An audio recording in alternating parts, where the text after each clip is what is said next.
Buah lakum tumbuh di hutan, batang bertindih mayang berduri. Assalamualaikum kami ucapkan, haturan sembah 10 jari. Assalamualaikum warahmatullahi wabarakatuh. Good morning, ladies and gentlemen. Let us pray and praise to Allah Subhanahu wa Ta'ala. Because of His bless and mercy, we can come together without any obstacle and healthy condition. First of all, let us introduce ourselves. My name is Muhammad Farhan Nugraha, and my partner is Sherina Limbong, as Master of Ceremony in the Seminar of International Conference on Chemical Engineering and Applied Science. Let us greet and pray to our beloved Prophet Muhammad Sallallahu Alaihi Wasallam, who had brought us to the path of light and left the darkness in this life. The Honorable Professor Aras Mulyadi, as a Chancellor of Universitas Riau, that will be represented by Dr. Syaful Bahri. Our Honorable Professor Dr. Azrizal Aziz, as Dean of Engineering Faculty, Riau University.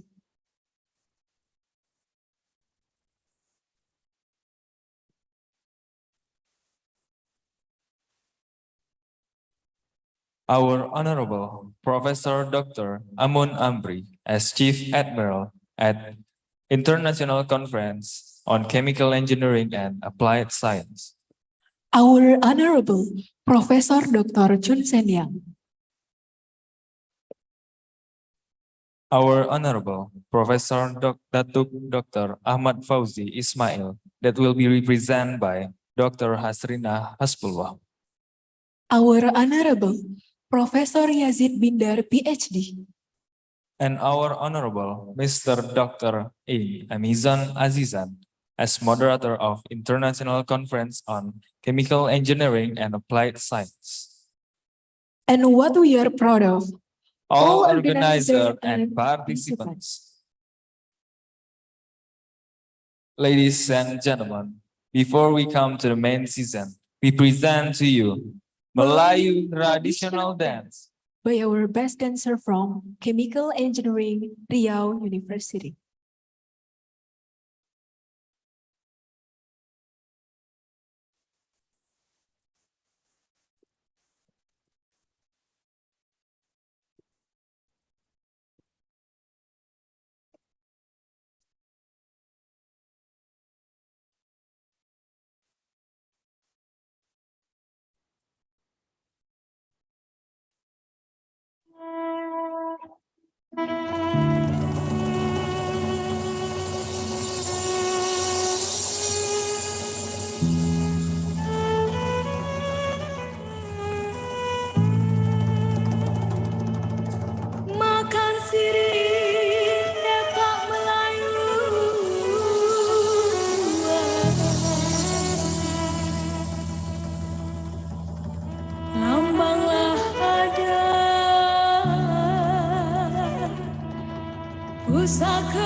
Ladies and gentlemen, our next agenda is sing the national anthem Indonesia Raya that will conducted by Atira Denova.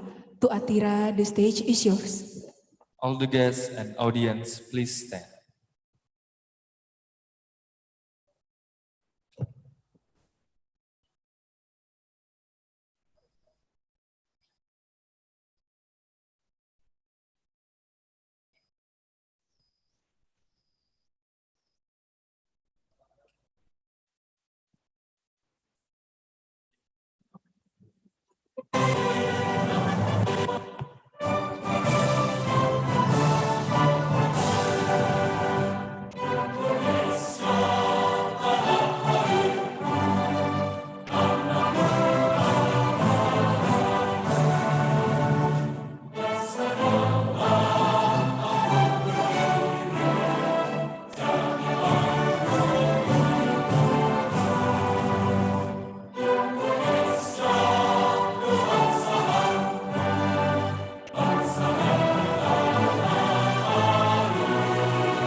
All the guests and audience, please sit back down. Ladies and gentlemen, the next session is Dua Recitation that will be conducted by Bagus Duhan Irfandi. To Bagus Duhan Irfandi, the stage is yours.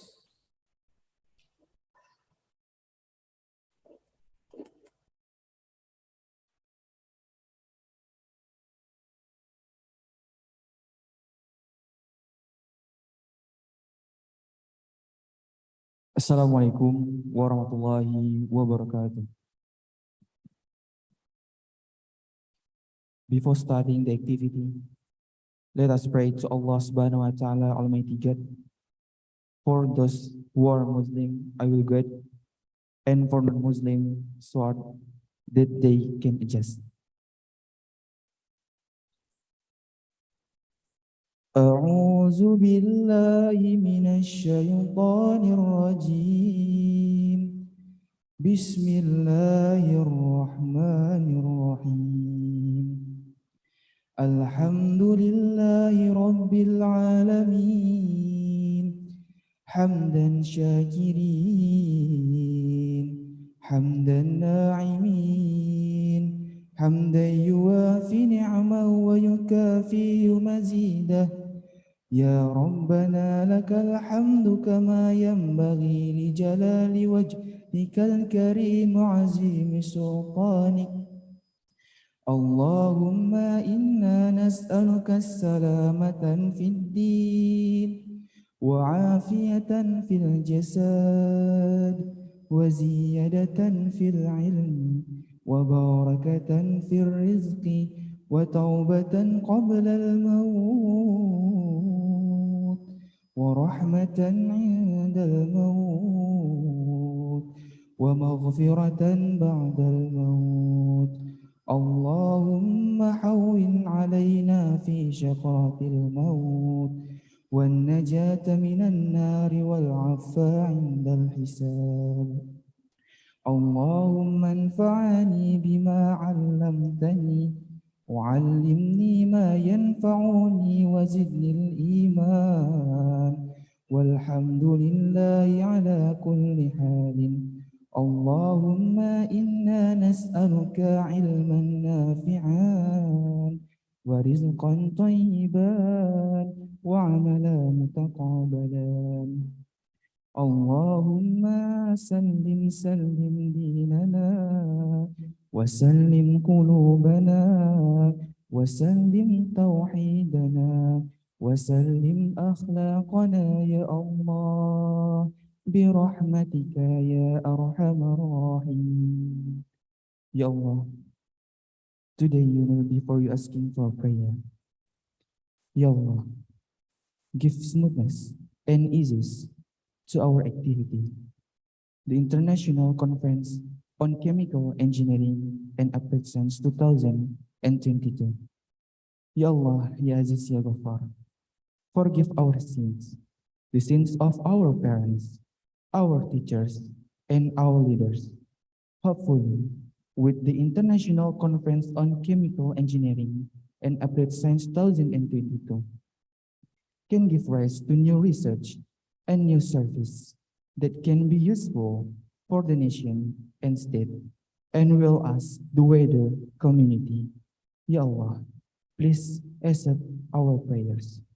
ربنا هب لنا من أزواجنا وذرياتنا قرة أعين واجعلنا للمتقين إماما يا مقلب القلوب ثبت قلبي على دينك وطاعتك ربنا آتنا في الدنيا حسنة وفي الآخرة حسنة وقنا عذاب النار سبحانك ربك رب العزة عما يصفون والسلام على المرسلين والحمد لله رب العالمين.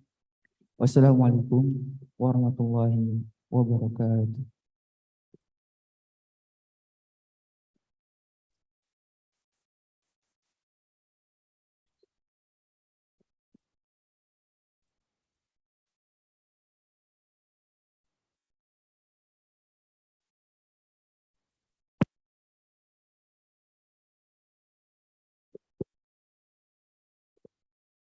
Ladies and gentlemen, our next session is opening speech by Professor Dr. Amun Amri as head of our event, ICChEAS. To Professor Dr. Amun Amri, the stage is yours.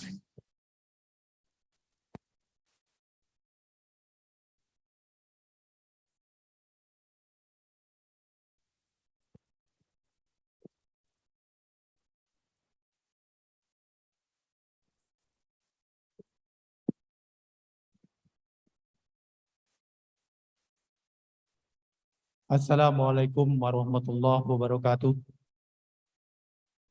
Alhamdulillahirabbil alamin. Good morning, ladies and gentlemen. First of all, I would like to thank Allah Subhanahu wa Ta'ala for giving us His blessing so we could hold this activity this morning. The Honorable Rector Universitas Riau, or the representative, the Dean of Engineering Faculty, Universitas Riau, the head of the Chemical Engineering Department, Universitas Riau, all keynote speakers, reviewers, presenters, committees, and all of you who are present today.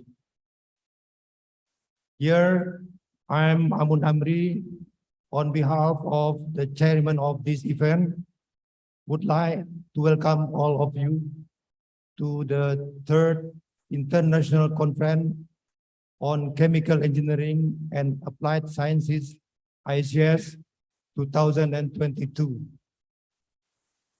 This conference is organized by the Department of Chemical Engineering, University of Riau, Indonesia, in collaboration with the Vocational School Diponegoro University, Indonesia, the Department of Chemical Engineering, Syiah Kuala University, Indonesia, and the Department of Chemical Engineering, Universiti Teknologi MARA, Malaysia.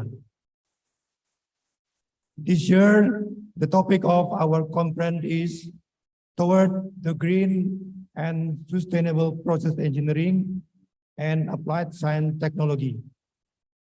With the successful history of the conference series in the recent 5 years, we are committed to prepare this conference for fostering vibrant exchange and dynamic collaboration among the academic and research communities in dealing with sustainable process engineering and applied science technology around the world.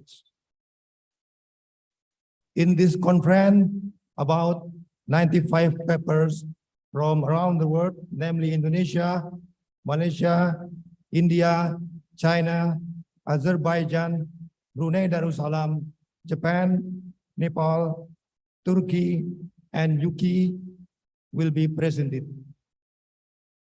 The organization of ICChEAS 2022 has got a great support from the conference organizing committee and reviewers.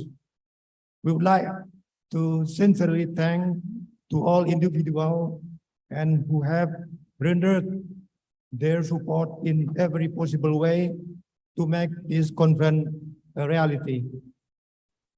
We would also like to express our gratitude to all the authors and participants for their stimulating academic contribution to the vibrant intellectual action at this conference. With the online setting in this conference, we hope every participant will have a unique ICChEAS 2022 experience for creating new friendship, professional collaboration, and beautiful memories. Thank you. Wassalamualaikum warahmatullahi wabarakatuh.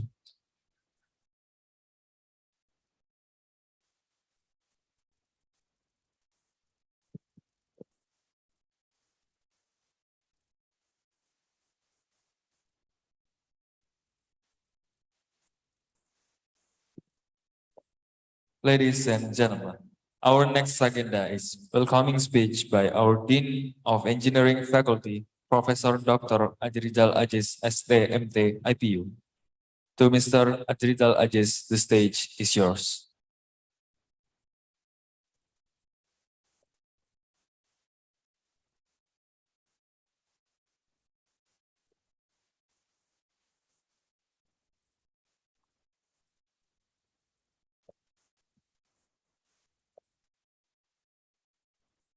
Bismillahirrahmanirrahim.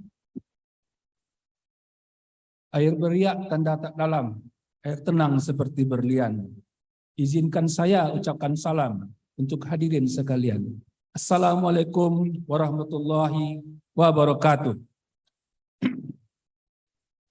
In the name of Allah, the most beneficent and the most merciful, may peace, mercy, and blessing for Allah be upon you. Good morning, selamat pagi.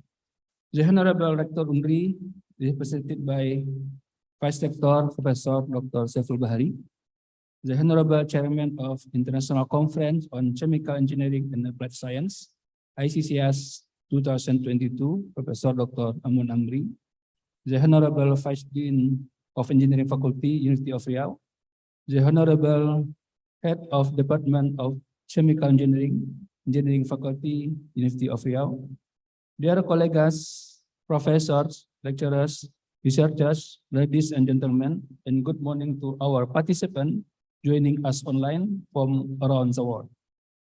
On behalf of the Dean of the Faculty of Engineering, University of Riau, I would like to express my sincere gratitude and welcome you to the third International Conference on Chemical Engineering and Applied Science, ICChEAS 2022.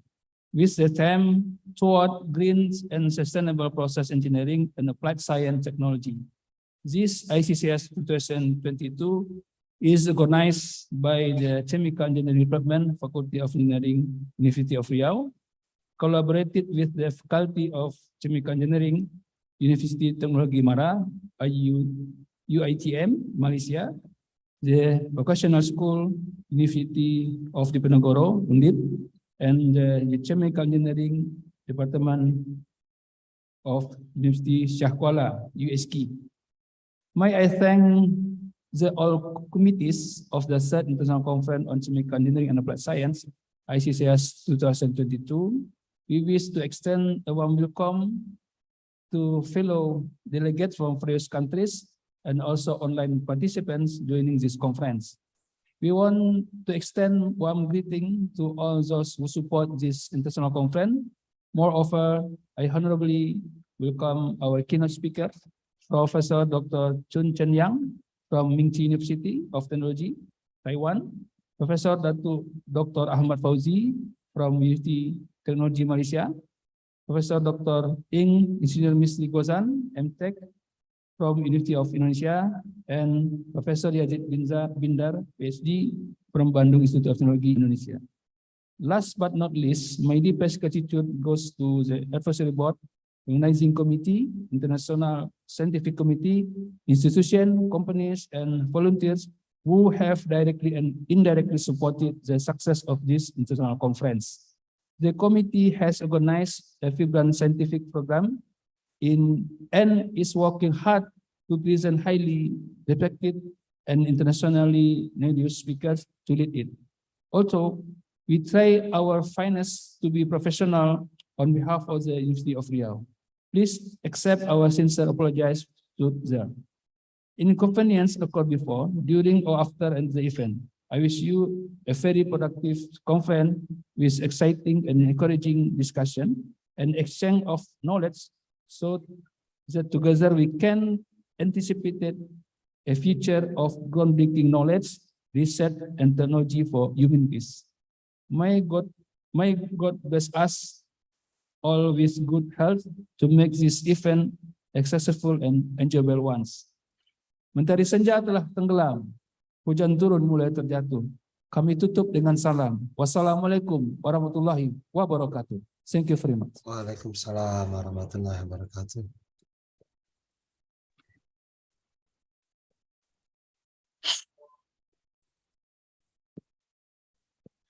Ladies and gentlemen, our next agenda, welcoming speech and inaugural international conference, Chemical Engineering and Science by our Honorable Rector of Riau University, Professor Aras Mulyadi, and will be represented by Professor Dr. Syaiful Bahri, MSI.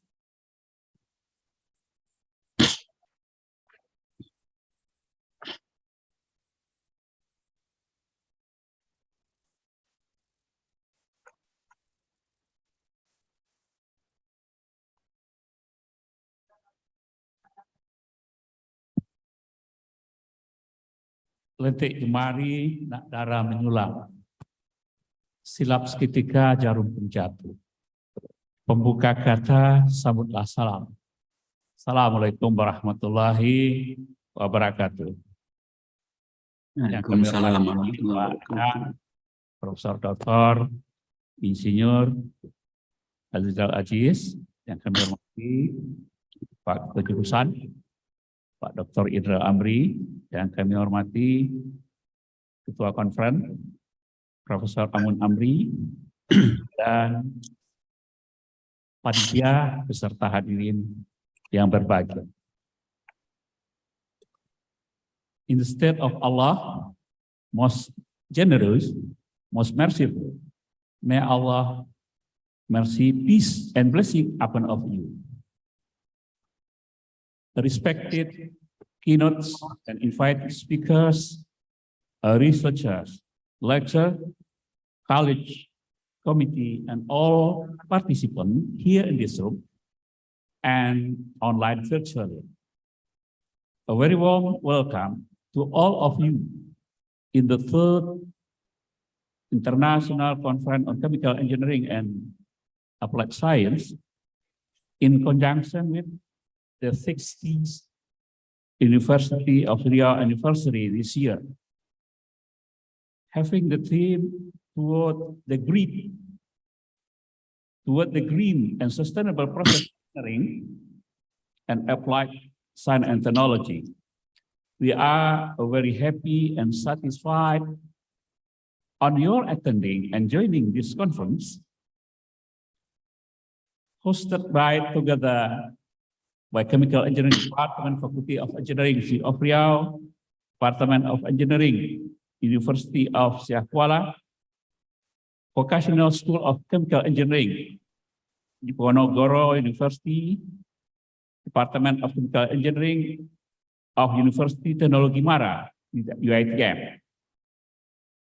Especially we would like to address to the keynote speakers and invite the speaker as follow: Professor Chun Cheng Yang from Indonesia University, Taiwan, Professor Dr. Fauzi Ismail from UiTM, Malaysia, Professor Dr. Insinyur Wisrigotan, MTech, University of Indonesia, and Professor Yazid Pindar from ITB University.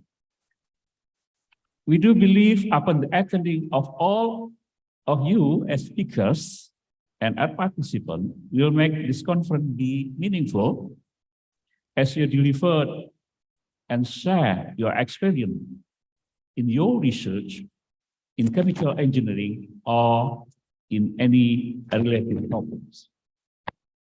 The personalization, your view and finding in research will motivate and encourage participants to accelerate their work in respective theme and topic of the upcoming work on research. At the end, this conference is officially opened by reciting Basmalah, Bismillahirrahmanirrahim.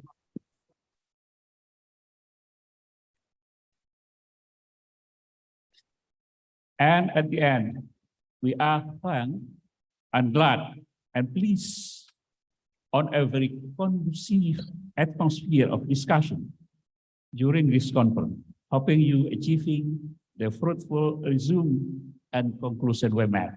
Thank you very much. Assalamualaikum warahmatullahi wabarakatuh. Waalaikumsalam warahmatullahi wabarakatuh.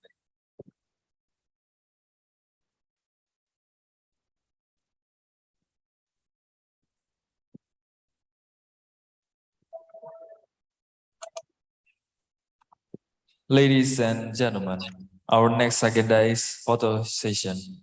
For our participant at Zoom, can open the camera.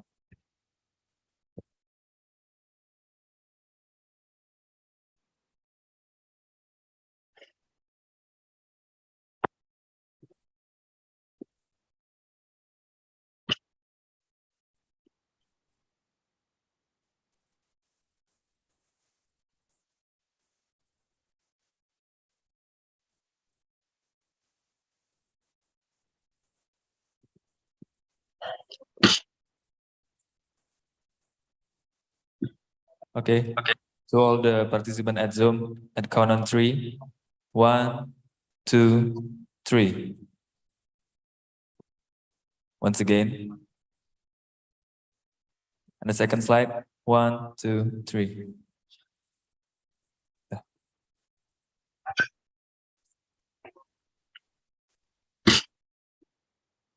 Third slide. 1, 2, 3.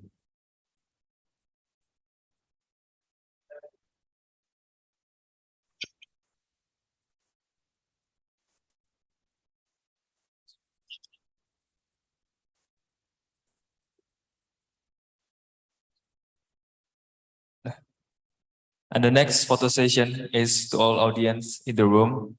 We please to stand in front of the podium.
Ladies and gentlemen, from now until 9:20 a.m., we'll have a small coffee break, and after that, we'll continue at 9:20 a.m. and start the main session by our best moderator.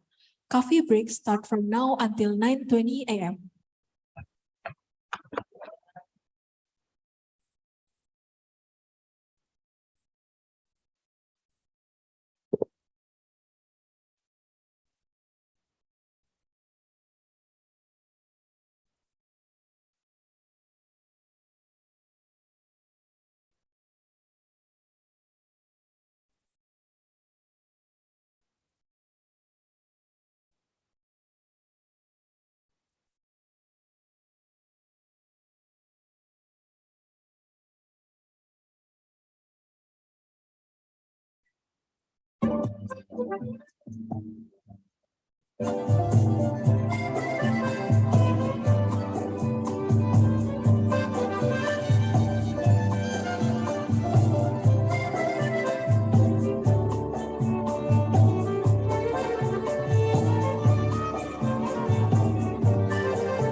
Ayo,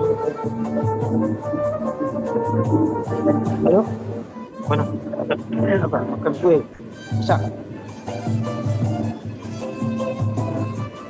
Terus lagi, kembali. Ada, Loret.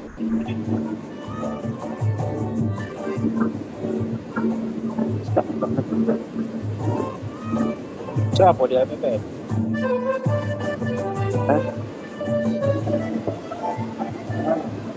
Ah.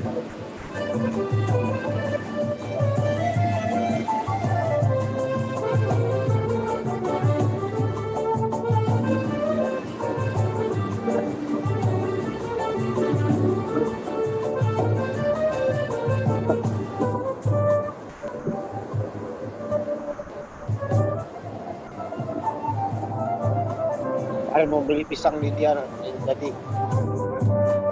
ada di Jati di jalan-jalan.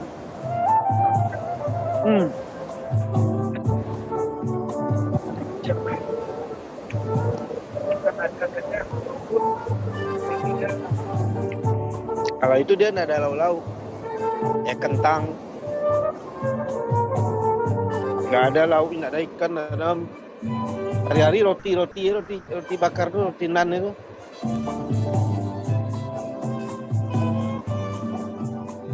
Bagian kebetulan bagian financial officer-nya, bagian keuangannya itu Islam. Nah, dinner disediakannya rendang, katanya. Tahu dia belajar di mana? Ini kayaknya agak bocor ya suaranya. Kalio kambing itu sama ikan. Ya, ini suaranya bocor ini suaranya. Ya apa? Mantunya kan di rumah. Ada rotinan segala ini. Enggak. Yang tinggi-tinggi.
Ladies and gentlemen, this is the main session where we talk with our keynotes and will be taken by our best moderator. The first moderator is Mrs. Dr. Ing Amizon Azizan. The second moderator,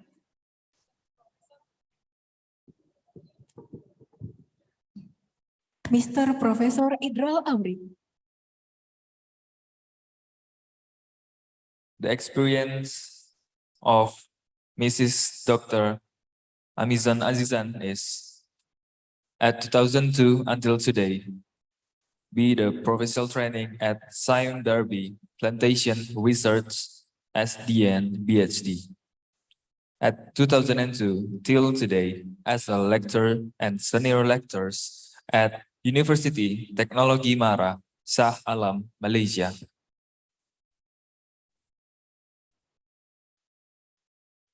At 2018 until 2020 as a Deputy Dean of Student Affairs at Universiti Teknologi MARA, Shah Alam, Malaysia. Education and degrees earned by Professor Idral Amri, STM, MD, PhD. At 2010, PhD, Chemical Engineering Department, Faculty of Chemical and Natural Resources, University of Technology, Malaysia. Dissertation, comparison between axial and backflow model of ion exchange system for heavy metal removal. At 2002, Master Engineering, Chemical Engineering Department, Engineering Faculty, Gajah Mada University. Research project, the neutralization kinetic of crude palm oil with sodium hydroxide in an agitated tank. At 1998, Bachelor Degree, Chemical Engineering Department, Engineering Faculty, Gajah Mada University.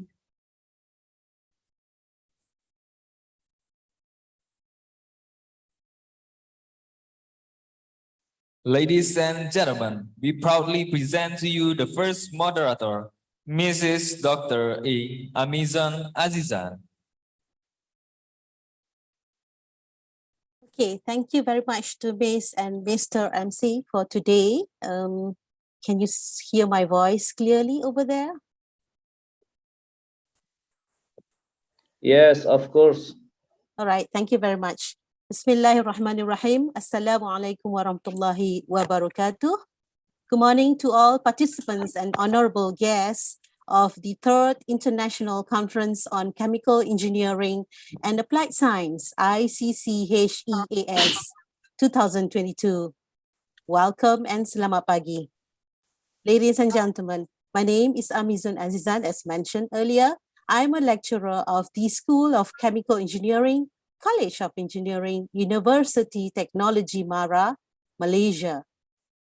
I am today representing ICChEAS 2022 as your moderator for today's live keynote speech, session 1. We are very honored to have two respectable keynote speakers today with us to deliver their keynote speeches, who are Professor Dr. Choon Chen Yang and Professor Dr. Engineer Mesri Gozan. Ladies and gentlemen, Professor Choon Chen Yang will first give his first talk and will be followed by Professor Dr. Engineer Mesri Gozan. Each speaker will have a total of 25 to 30 minutes of presentation. We will hold all questions until the end of the session after the second speaker. Now, let us please welcome our first keynote speaker. But first, allow me to read his short biography. Dr. Choon Chen Yang is a full professor in chemical engineering at Ming Chi University of Technology, and he is also a director of Batteries Research Center of Green Energy, BRCGE, Ming Chi University of Technology, Taiwan, in 2012. He received his PhD degree in chemical engineering from Columbia University, New York City, United States of America in 1993. He worked in Motorola in 1994 until 1995. He joined in Mingchi University of Technology in 1996.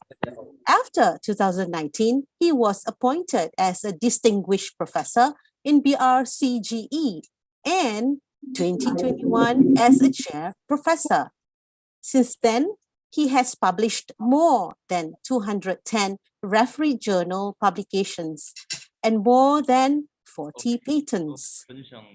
He has active research area in alkaline DMFC, PEMFC, electrospun composite polymer membranes, polymer electrolyte membranes, zinc air battery, nickel MH battery, lithium ion batteries, including lithium ion phosphate, lithium ion manganese phosphate, lithium ion manganese cobalt phosphate, lithium vanadium phosphate, cathode materials like NCM 622, NCM 811, and NCA, anode material like silicon graphene, silicon graphite, and lithium titaniate. He established BRCGE in 2012 and also built a PhD program of energy and battery technologies at BRCGE since 2015.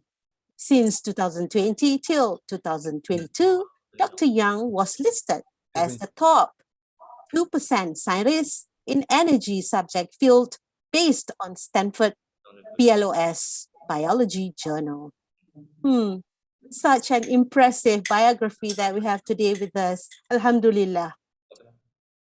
Ladies and gentlemen, without further ado, I would like to welcome Professor Yang for his keynote speech entitled Preparation of Nickel-Rich NCA Cathode Material via a Combination of Taylor Flow Reactor and Spray Dry Method. I hope Professor Yang is online. Maybe we could first see his face on the screen.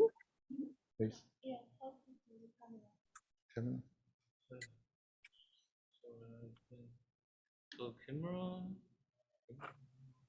no. Maybe he's still figuring out on his side.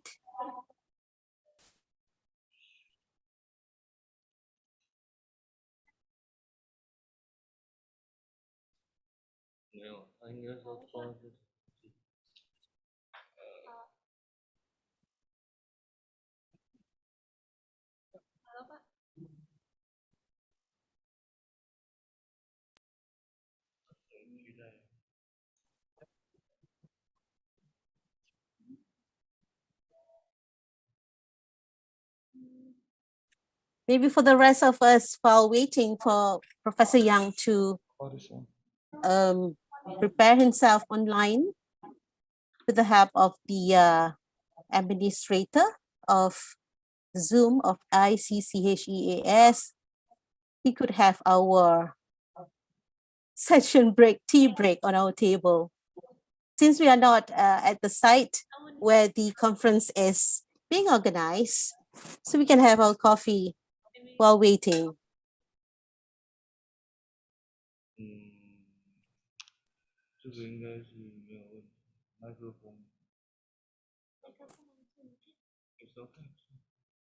Maybe in talk first is okay. What's that? Microphone is open now. Okay. You can. So not have a camera, just sound. Yeah, maybe. Yeah, maybe. How about PPT? PPT is okay. Just use the share screen. Okay. Oh, sorry, sir. Maybe I try my laptop first, Professor. You can share your screen like this one. But they just want to show Prof Yang first. Oh, but no， 它抓不到这颗镜头，但是你可以用。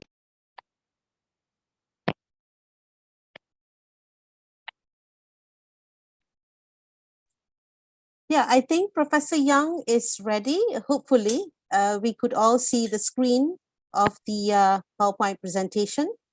I hope everyone also sees the same thing. And Professor Young, the floor is yours. Let's welcome Professor Young.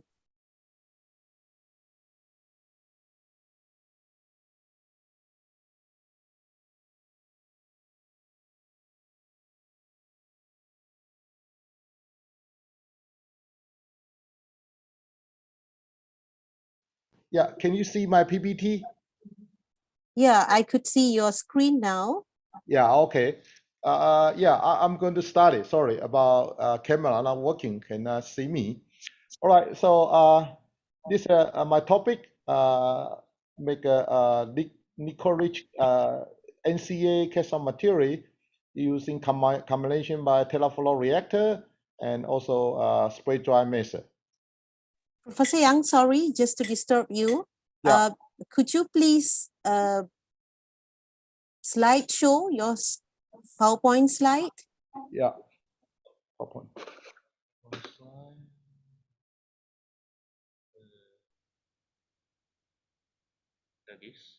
You can see PPT? Yes, great. It's now full screen. Thank you. Oh, okay, thank you. Go ahead. The floor is yours. All right, thank you. Thank you very much. All right, this is my title. Nickel-rich NCA custom material by teraflow reactor and spray dry method.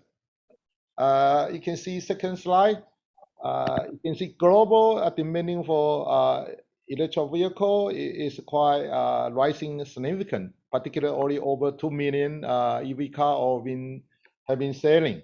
And you see right hand side for the lithium battery demanding in the coming 10 years, also rising quite significant, more than 1,000 gigawatts hour. So you can see this is a quite big area.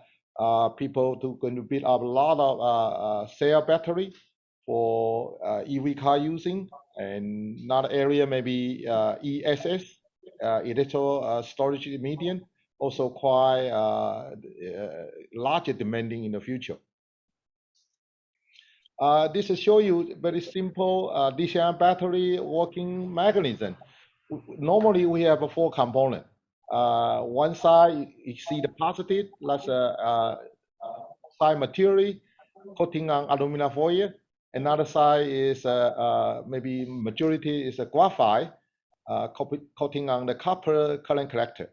And middle you have separator, and inside you have a liquid electrolyte, abundant of the lithium carry available to carry the charge. So normally we have a 4 component on lithium battery.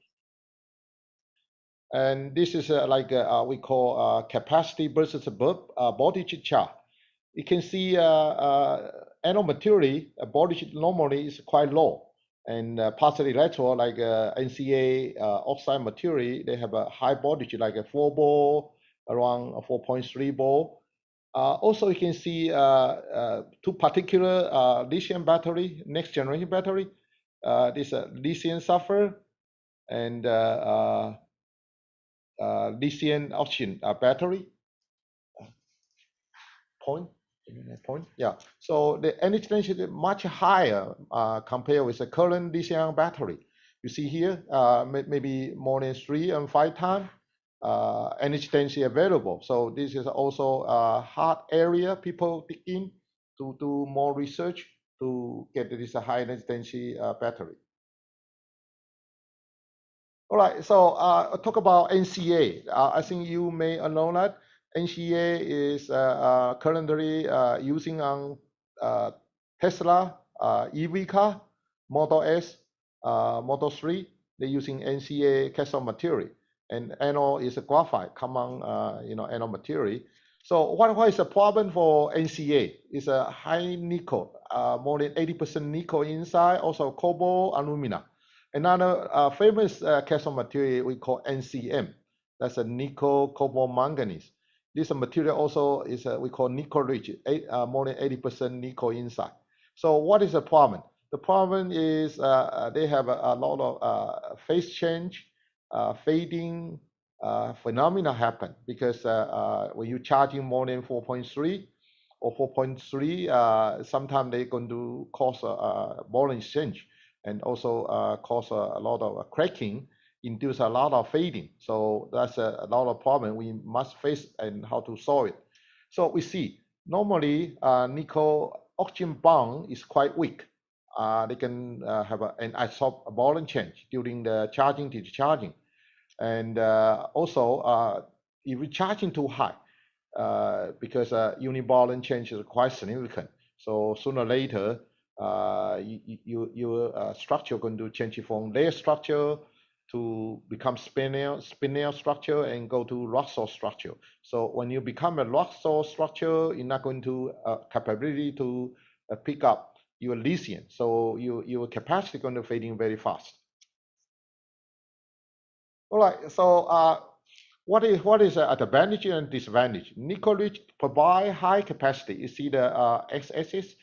This we call 111, NCM 111, and you go this 622, this A11 even go higher, maybe in 90% of nickel. Your capacity going to rising from 160 milliampere hour per gram go to over 200. But disadvantage, you can see the thermal stability become poor. Right, you see the stability from 300 Celsius, it dropped to 200. So you're going to not stable when you have a short circuit. They're going to be very easy to catch fire and somewhere along the way. Another issue is capacity retention. Like a 111, you have maybe 95%, over 91%. You're charging 500 cycles, 3,000 cycles, still have an 80% charge retention. But you go to the like 80%, you see the this capacity retention less than 70, right? So this is a two drawback. So how we solve this problem? All right, this shows what is a mechanism why this nickel rich and non-nickel rich. What is the difference? If A11, right? You see, this is a quite significant balance change. This is a hexagonal structure for NCM A11. You see that this is a X expansion, Y also is construction expansion, and this causes a lot of cracking. And when you have micro cracking, they're going to increase your surface area. When you have a larger surface area, electrolyte going to penetrate, and they're going to form a lot of SEI or CEI layer on your electrode surface. They're going to consume more your electrolyte and also form more thicker of the CEI layer. So this CEI layer becomes thicker, the impedance is going to rising, so your capacity going to impact. You see, this is show you this is C-axis. When you're charging, quite significant, you totally restore your lithium 80%. Your boron, your CS is going to a significant change. They compare this are quite 90% NCA, NCM 90, and NCMA. But you can see NCMA have a two stable agent. One is alumina, one is manganese. These are much better.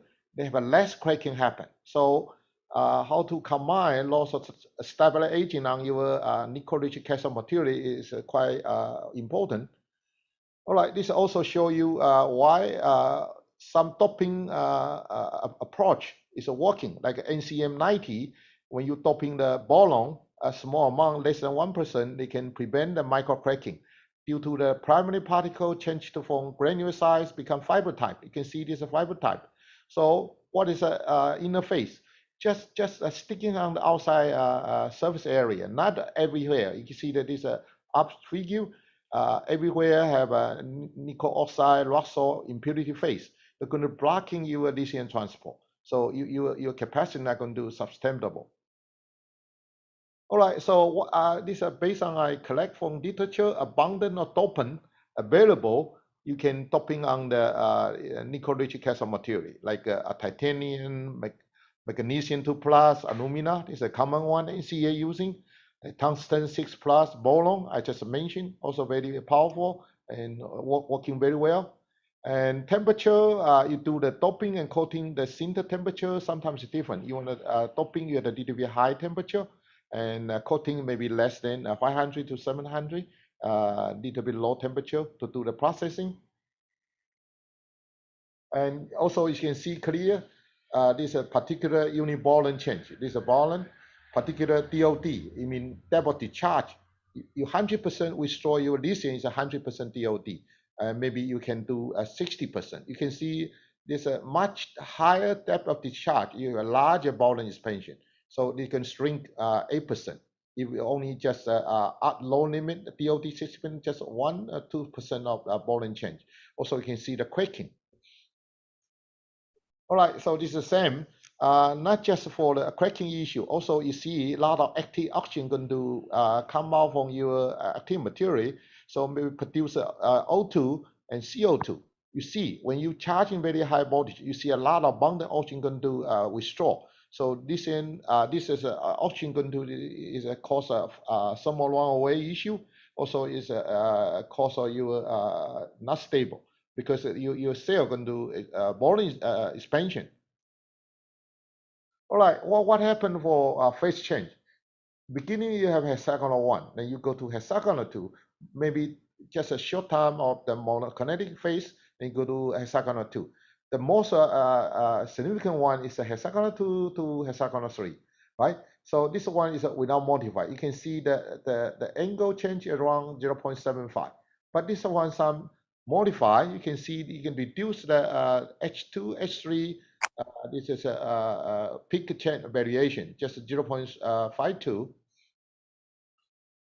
So this I already mentioned, this layer structure for nickel rich.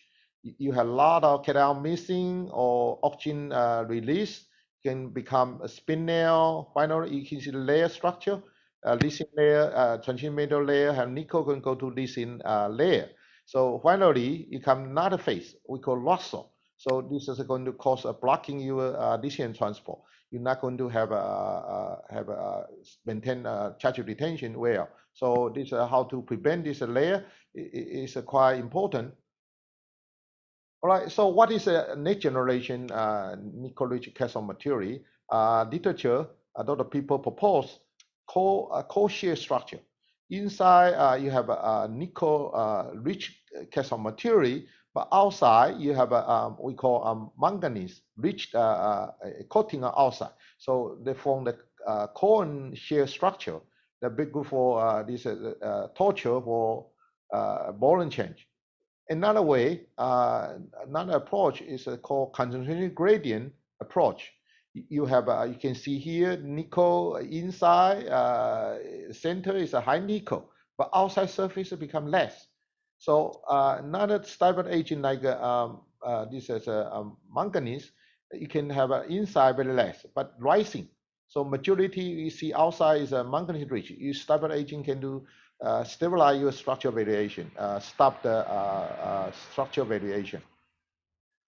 All right, so maturity, you see you want to make a cathode material good, a lot of parameter, pH control, cancellation temperature, atmosphere, Stirling rate, pH value, right?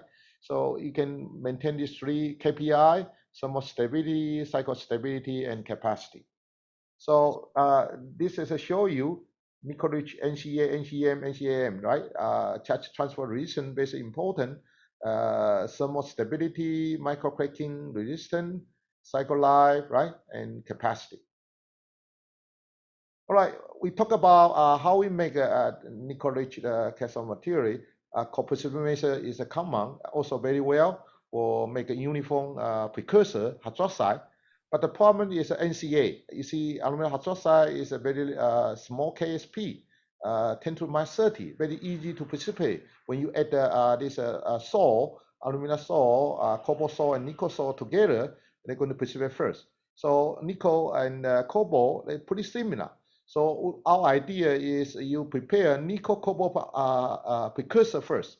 After that, you add this aluminum hydroxide outside and with a lithium salt. So you think you're mixing well, then you do the sinter. So you have abundant alumina on the outside. This is supply agent going to prevent your phase change. All right, this is a common to the precursor using CSTR. Pretty look like a beaker on laboratory. You do the, some synthesize. You have an agent you can add inside. Then you have a closed system prevent oxidation. You have a stirring to make this hydroxide first. And our lab, we're using teraflow, like a turbulent flow reactor. So this you can pumping reactor in the beginning, and collect in the end. So this scheme diagram show you we have a compost agent, ammonia, we have precipitant agent, sodium hydroxide, and you pumping your metal transition metal source like a nickel sulfate and cobalt sulfate in the beginning, then pumping in. Finally, you collect the precipitation. This is show you must have a compost agent to make your transition metal ion more uniform, and your sodium hydroxide to precipitate your hydroxide. For teraflow, what is the advantage? This inner, they're going to rotate it. Outside is stationary, not going to move. When you rotate it high speed, every this circular going to grow. They're going to seems like a micro reactor. They're going to grow your particle, nuclear, and to end. So you have a you control this is resonance time and flow rate. You can very uniform this no matter how two transition metal or three transition metal hydroxide, you can uniform can get it. And this is you can see the hydroxide, right? You can see a different time we collect it. It's 8 hour, this is 12 hour, and this is 16 hour. Normally around maybe 20 hour. You got a very uniform oval shape of the hydroxide. And we also do some different RPM. You have low RPM with a larger size, and this is a size distribution. Normally also same, you have a low speed, you have large particle size. And this is after sinter, we can get this, I'm sorry, this is a hydroxide. We do the particle size, and they have preferred orientation 101. And also primary particle have a different morphology, look like a fiber shape. And we do NCA, we need a alumina stable agent. So we do spray dry. We put this alumina source and nickel hydroxide already made by teraflow. Then we mixing the ethanol, then we agitate it and do the spray dry. So all alumina is sticking on the outside of your nickel cobalt hydroxide surface. So we see this index, right? You see this nickel in the edge is less. Your alumina is a little bit high. And this is the oxide. After we sinter, we check out SRD. We also compare wave chemical processing. We mixing ethanol, then drying, and dry just a dry mixing, and this NC just without alumina. So all SRD turn out the same pattern. So your microstructure all the same. And this is the index tell you what is in particular element distribution. You can see this result for this hydroxide NC is 90%, 10% cobalt without alumina. And this is a different mixing. You can see there's 85%, 86%, but alumina normally 5%. Yeah, this is compare with after the sinter, the C003, this C-axis peak is a quite significant one, also most intensity one. The spacing at around 0.7474, this one 0.472. Pretty similar, common NCA, this is a layer structure. You can see this distribution. Left-hand side is hydroxide, right-hand side is oxide. After the sinter, you see the alumina always higher on the edge. There's a blue one. And your nickel is edge is less. So we're going to protect this nickel-rich material, prevent contamination with the outside atmosphere, like moisture, carbon dioxide from the lithium hydroxide, lithium carbonate. So loss of impeded phase is going to cause your capacity fading because there is an insulator. Also loss of your lithium. We see the performance here. You see, we compare a different approach. This without alumina, this dry processing, wave processing, and this spray dry. Look like spray dry a little bit low rate, 0.1 C, little bit low capacity. But even though NC is a 90%, little high capacity here, 2,200, 6.9 milliampere per gram. Our only 196. But you see the high rate performance, particular 10C. It's a high rate. You can see this green one is a spray dry compound. It have a highest tensile capacity 134, but without alumina, is NCA only 56.8 milliampere per gram. All right, this long-term stability also is a very important KPI for lithium battery.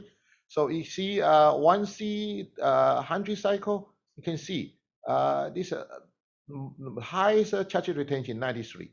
This without alumina, you have a fading much faster. So only keep around maybe 68 charge retention. Sometimes, how we know you have a phase change? We do DQDV or cyclophotometry curve. You can see that this phase change hexagonal to this first peak, and second peak is monoclinic to hexagonal 2. In particular, this third peak, hexagonal 2 to hexagonal 3. This microcracking induced on this phase change.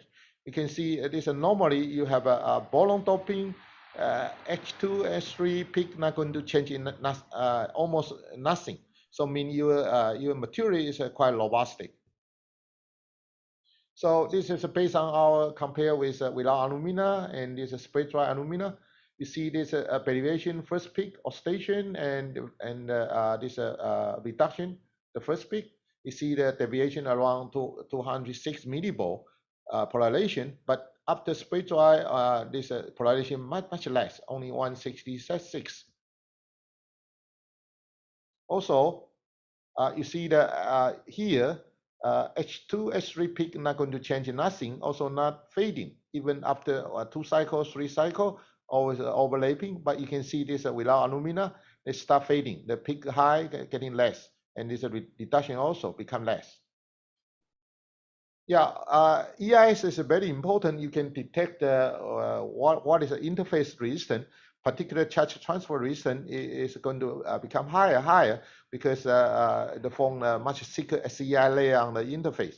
So this after 100 cycle, this is before. So they always less charge transfer because hemisphere is smaller and this is also smaller. After a couple of long-term cycle learning, you must open your cell to do the we call post-mortem analysis, right? You see this NCA after 100 cycle, a lot of cracking happen. But our spray dry with alumina is still the particle still very complete and indigo without any damage. All right, so I'm going to do my quickly do the conclusion because time is a limit. We approach is NCA is a very particular. Alumina is hydroxide, very easy to precipitate. We're not going to do NCA hydroxide. We call 3-stone wonder. We're using nickel cobalt hydroxide, and then we do spray dry on attach our alumina. So there's a called concentration gradient compound. Alumina concentrate on outside. Also, we find this very benefit. Have a better is a long-term stability. So this is our approach. Also size we can control by teraflow, change our resonance time, our pumping speed, and also we do some study about how to control suitable size of the nickel cobalt hydroxide. And alumina, we also compare different approach: dry coating, wet coating, and spray dry coating. But we show the spray dry coating is much uniform and better performance. And this combined with a teraflow to synthesize nickel-rich material is quite promising. And this is alumina is common. People already know that you can stop the nickel dissolution. Also, you have a long-term stability performance. So this is my present. Thank you for your attention, and I'd like to take a question for audience. Yeah, thank you very much to Professor Chun Chen Yang for the excellent presentation. Just to remind that we hold the questions until the second speech by the next keynote speaker. All right. Yes. So if you don't mind, maybe you will still stay until the second speech finishes. All right. Thank you, Professor Young. Now, without further ado, I think Professor Dr. Engineer Misri Gozan is ready for his keynote speech. But of course, let me first read his short biography. Misri Gozan is a professor in Industrial Waste Engineering area of Chemical Engineering Department, Faculty of Engineering, Universitas Indonesia. In 2004, he completed his PhD degree of the Geoforestry and Hydroscience, Faculty of the Technical University, Dresden, Germany. He has been appointed as a chairman of the Executive Committee of IABEE P2 from 2018 until now. He was a member of the Society of the Biological Engineers SBE from 2012 until 2018, and as a vice president of AFOB in 2010. From 2009 until 2010, he activated the Business Incubator and Chemical Engineering Laboratory of King Saud University, Riyadh, Saudi Arabia. From 2002 until 2004, as the director of the Institute for Science and Technology Studies, Europe chapter, also as the director of the Technologie Zentrum Wasser, TZW, in Karlsruhe, Germany, from 2000 until 2004. Then in 2013, he was awarded as a distinguished professor. From 2016 to 2020, he was a director of the Research Center for Biomedical Engineering at the Universitas Indonesia. Also as a leader for Environmental and Development LEAD at C7 International from 2018 to 2020. He has been focusing research on biotechnology and bioengineering and published more than 109 articles in Scopus Index Journal since then. He published 11 registered patents with 7 granted patents and 3 commercialized patents. His current Scopus H-index is 14 and Google Scholar's H-index is 19. From 2020 until now, he is the chair of the Technical Independent Accreditation Institute in Indonesia. Again, another impressive background of the speaker that we have today with us, Alhamdulillah. So now, let us please welcome our second keynote speech speaker, Professor Dr. Engineer Misri Gozan, for his speech entitled Monoglyceride, Precipitation of Biodiesel Blend, BXX, and Fuel Filter Clogging. Please welcome. Okay, thank you very much, Dr. Amizon, for your nice introduction. Thank you very much for all the organizing committee, steering committee, and also the distinguished speaker. Please allow me to share my. Okay, now here, can you see? I hope you can see it. Now I try to make it full here.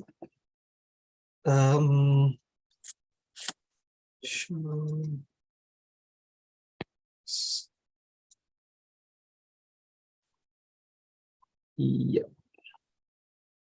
Is it full presentation now? Yes, it is full presentation. Okay, thank you. So I would like to introduce our research progress in our lab and research group of biomass valorization and biorefinery and biomass valorization. This is monoglyceride and precipitation of biodiesel blend and fuel filter clogging.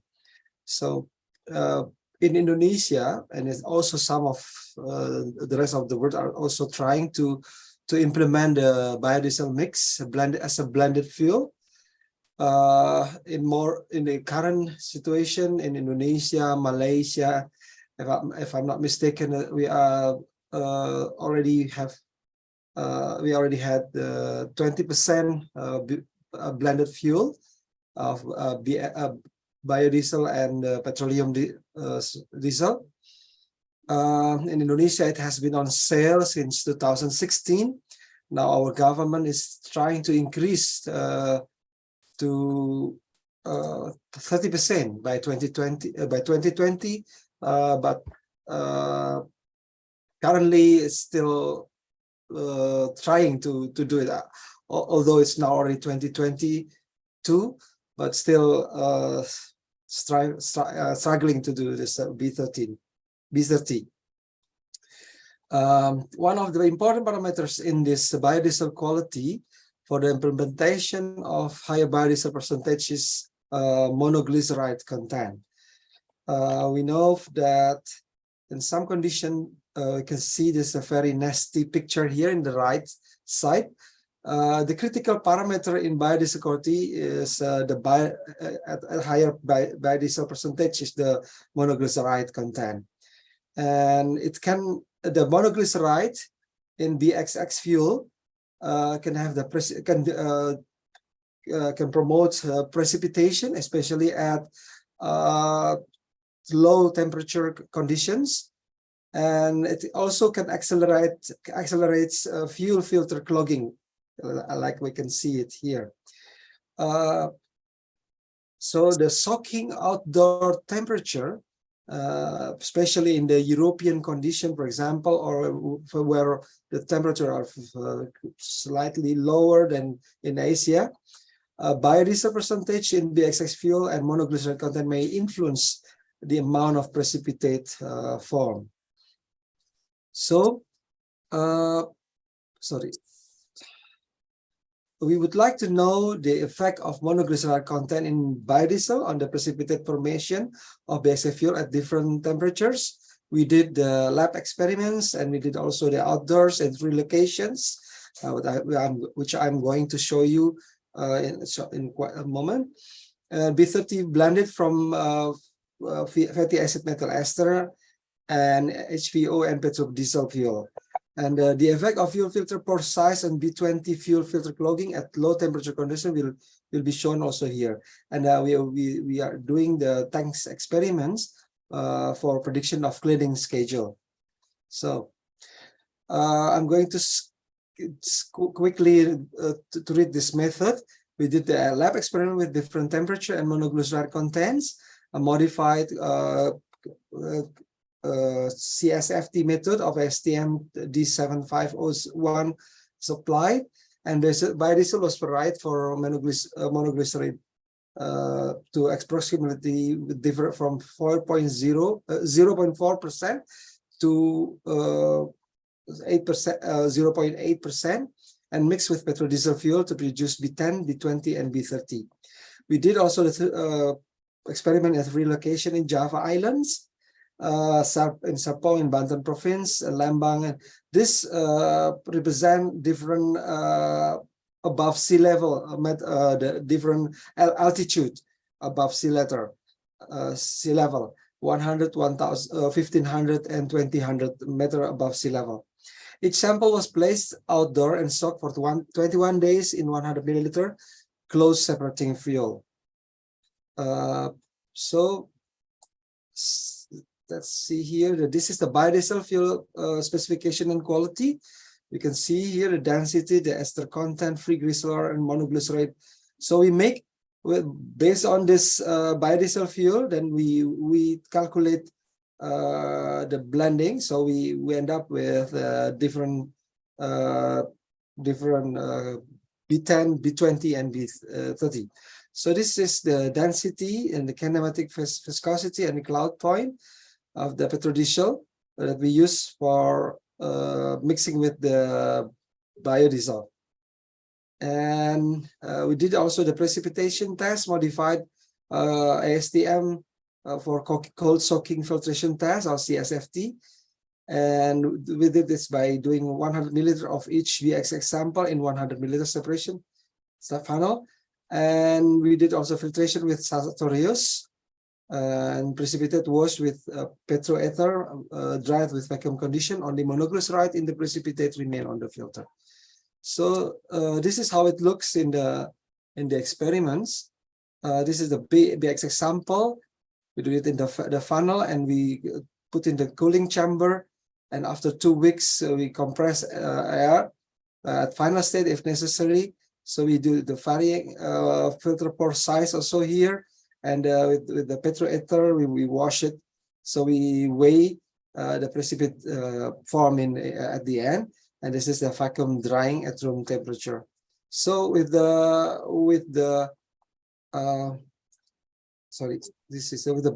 blank control test, it looks like this without the soaking, without the cooling in the chamber. So now this is the monoglyceride variation in biodiesel samples. So we add this is the key here, that we would like to add monopalmitin. So this is monoglyceride, monopalmitin, and monooil and monostearine, and the percentage of mass percentage. And this is what we added in the sample. So this result has been published in the Field Journal 2019. So we end up with a B100 and monoglyceride 0.4, 0.6, and 0.8. Sorry, this why it doesn't work. I'd like to move to, yeah. This is the BXX fuel specification and quality after the mixing.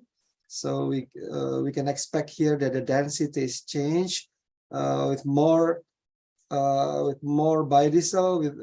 We have a more density here, and the kinematic viscosity is also clearly shown here with the same trend. And the cloud point is still not very changing and not very different. And the water content is changing significantly, and the sediment content is none we found. And the biodiesel content, fatty acid methyl ester content is increasing. This is clearly showing the content of the B30. So this the total acid is increasing, and also the oxidation stability with the Rancimer test is decreasing here. So,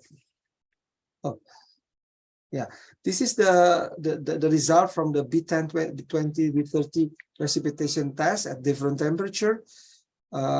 This is with the temperature 15, 20, and 25, and then this is at the room temperature, which is 24 to 30 degrees Celsius. So if we see here, in the above here with lower temperature, the precipitation or the weight of precipitation found in the experiment is increased is higher compared to the room temperature and the other temperatures. So this means that there is a very real relationship with the temperature and also the content of the biodiesel in the mixing, in the blending. So this is the weight of precipitate and the monoglyceride percentage in B100. So if you compare it, so if you see here the more monoglyceride content, and the weight of the precipitate is also higher. So this is this similar pattern in 15 degrees Celsius and 20 degrees Celsius, except that this is much lower precipitation forming in the higher temperature.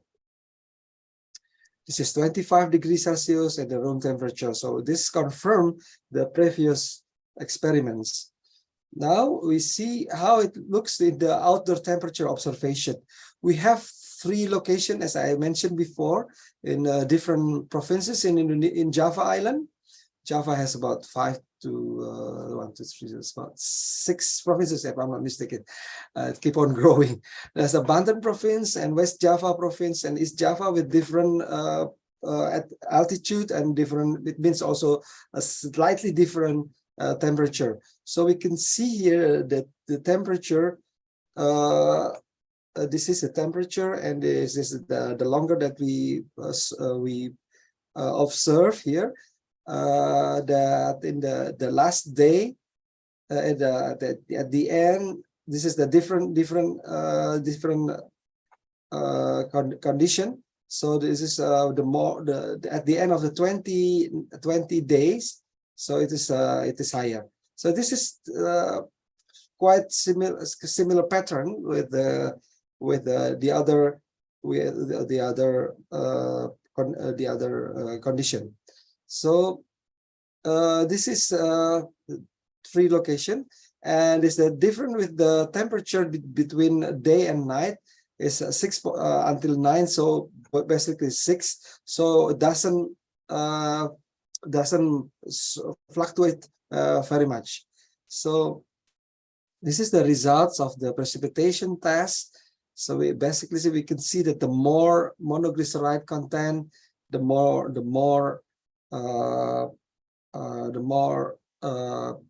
precipitation at the end. So I'm going to, how many minutes more I have? I'm going to do it quickly. We do also the procedure with the checking dust. We add dust here. So basically that dust is very often found in the market, fuel in the market. So we found here that the dust can make more also what do you call it? It exacerbated the precipitation. So we did the precipitation study, blended B30 blended from FEMI and with petrodiesel. So this is the how we do the soaking, and this is vacuum drying, waiting the precipitate and analyze the precipitation. So this is the result. I think I'm going to this is with the Euro 3 and Euro 4. So this is how it looks in the experiments. This is the B30, and we can see here with the soaking temperature, lower soaking temperature, we can see that the precipitation is higher. All the same condition, except that we have a little bit different here with this is the condition in. Sorry, this is the Euro 3 and Euro 4. So I have to move to quickly move because I have 3 more. That's homework again. Sorry. I think I have to stop the annotate. Sorry, it doesn't work. Okay. The conclusion, the first conclusion is that the biodiesel concentration and monoglyceride content in biodiesel could affect the formation of precipitate, and increasing biodiesel concentration in BXX and higher monoglyceride content in B100 could make the amount of precipitate to increase. The smaller size of fuel filter pores could retain more precipitate than wider pore sizes, and this explains why automotive high speed per RPM is necessary. And an engine with common rail system uses small size of pores to protect the engine. Could be suggested that the monoglyceride content parameter for B100 standard for producing quality of B30 equivalent to that of B20. Given for B20 that the upper limit value of monoglyceride content in B100 of 0.8% was proposed to be 0.6% mass based on the similar amount of precipitate resulted in B20 and B30. So this is very important in the regulation of biodiesel in many countries. So then we did the second experiments, the prediction of B20 storage tank precipitate. We do the mini pilot plan experiments. So this is the storage tank condition. So we end up, this is how it works. And if you, those who are interested can see this chemical chem engineering at the beginning of this year. And this is the result. It's expected that we can expect that the more monoglyceride content, the more precipitation, the precipitation built in the tank. So it means this condition here is when we empty the tank and we put again, and then the building of the sludge again. So this is how it looks in different conditions. So basically, I'll jump to the conclusion that from the simulation exercise, it was found that the schedule of sludge removal from B20 storage tank will depend on the monoglyceride content in biodiesel. The volume, capacity, and dimension of the storage tank is also important. The loading volume of fresh B20 fuel into the storage tank and the piping level of discharge fuel pumped to the daily fuel tank or fuel dispenser. If you see here, I just come back here that there are different level of the hole here. So it also the height here is also have a very important thing when we design the tank with the biodiesel. So the lower the fuel discharge piping outlet level, the more often sludge should be discharged from the tank's bottom layer. The higher the HD ratio, height and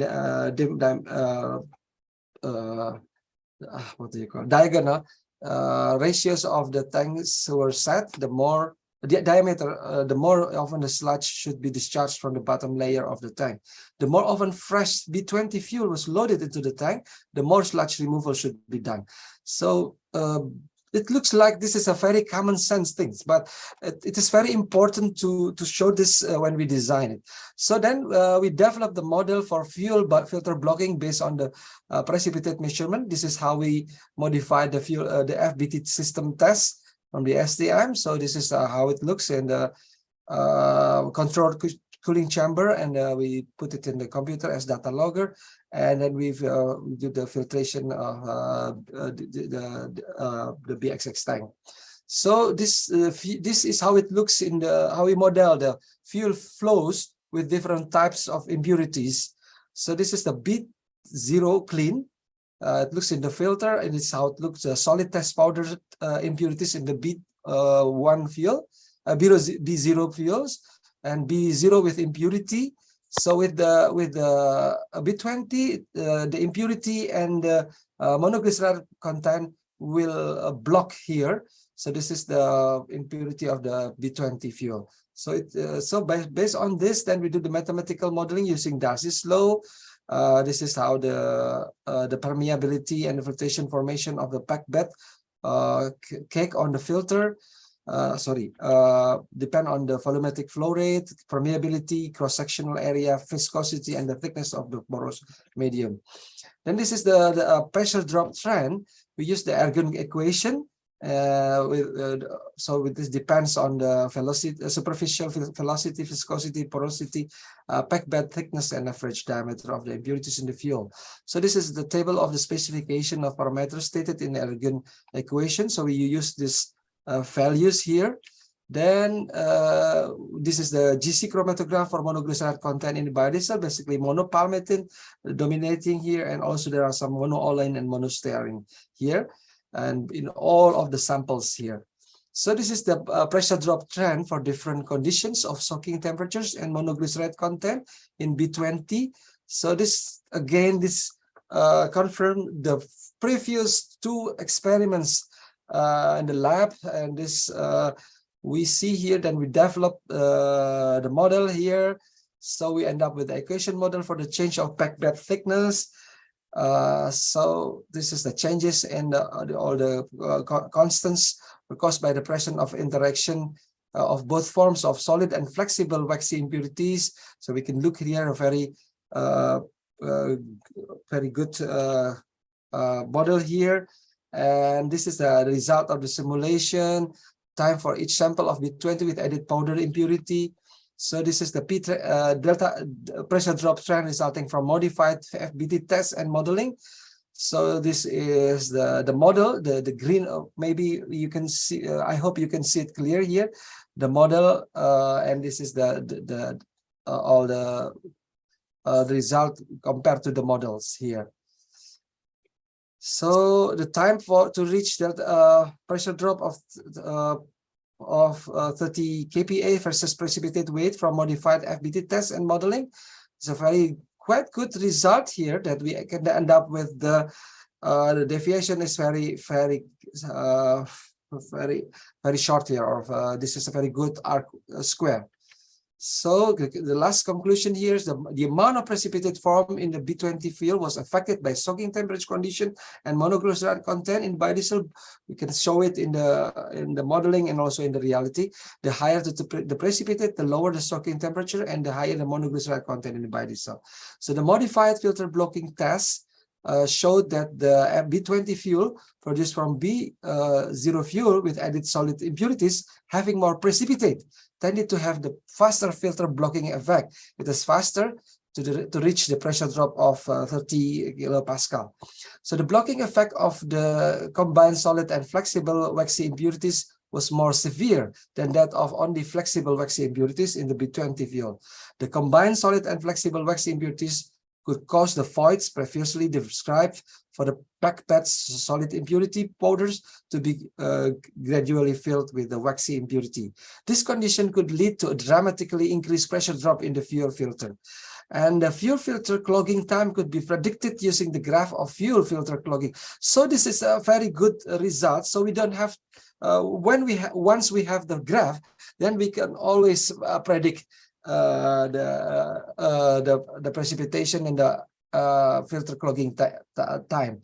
So the prediction time of time to reach a pressure drop of 30 kilopascal applies if the precipitate weight has already been determined by the precipitation test or the modified HCFT test. So this is what we need for the prediction. So the simulation model using ergon coefficient for FBT of B20 fuel could also show similar results to the FBT experiments, with the difference average error ranging from 4.15% to 5.79%, which is considerably low.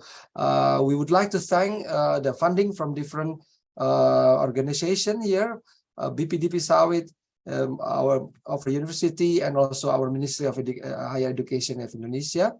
We would like also to remember our late student, PhD student Imam Parianto, who passed away December 2020, already done all of his works, but due to the COVID, Allah Subhanahu wa Taala would like to see him more than us. So we pray for him, the almarhum Imam Parianto, for his I hope that his work will be amal jariyah for him.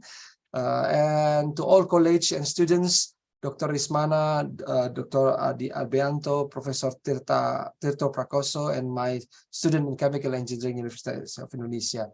Thank you very much, and I hope you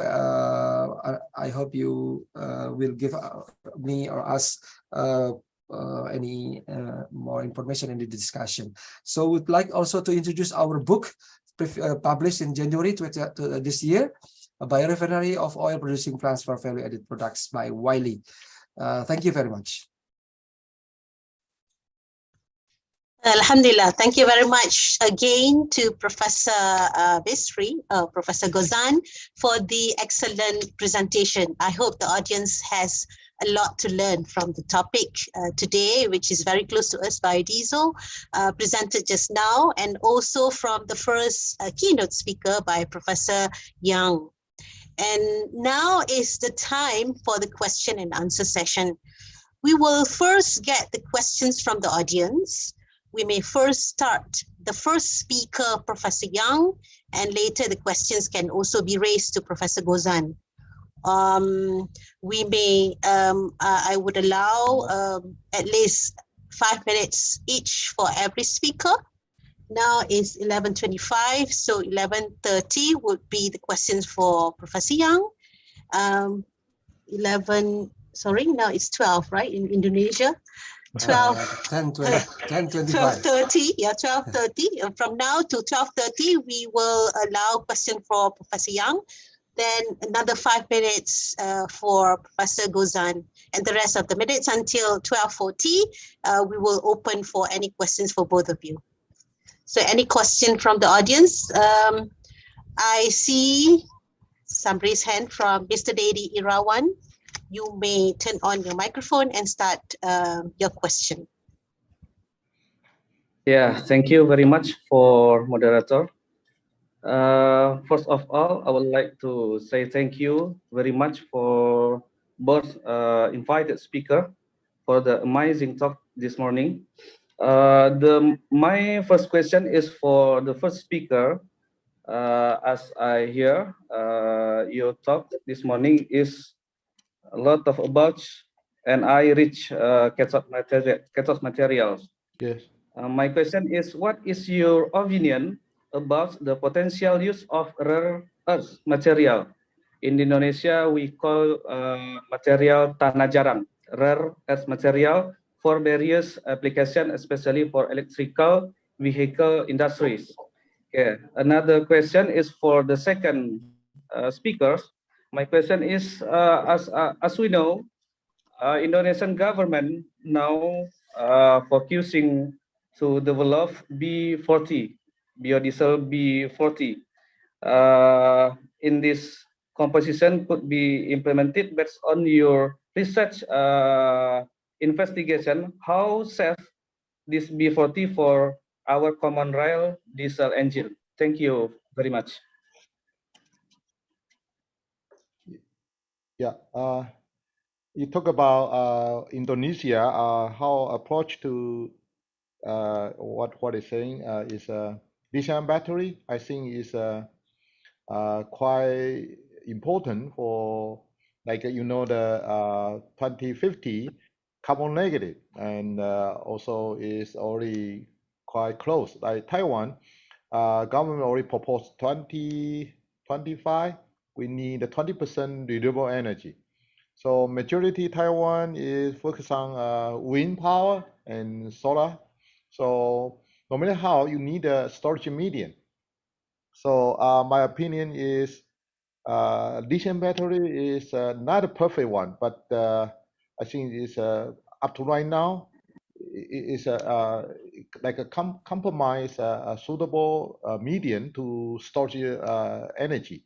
So like our government, even though we have a wind power, solar power, but we short of battery, so still no ESS energy storage medium.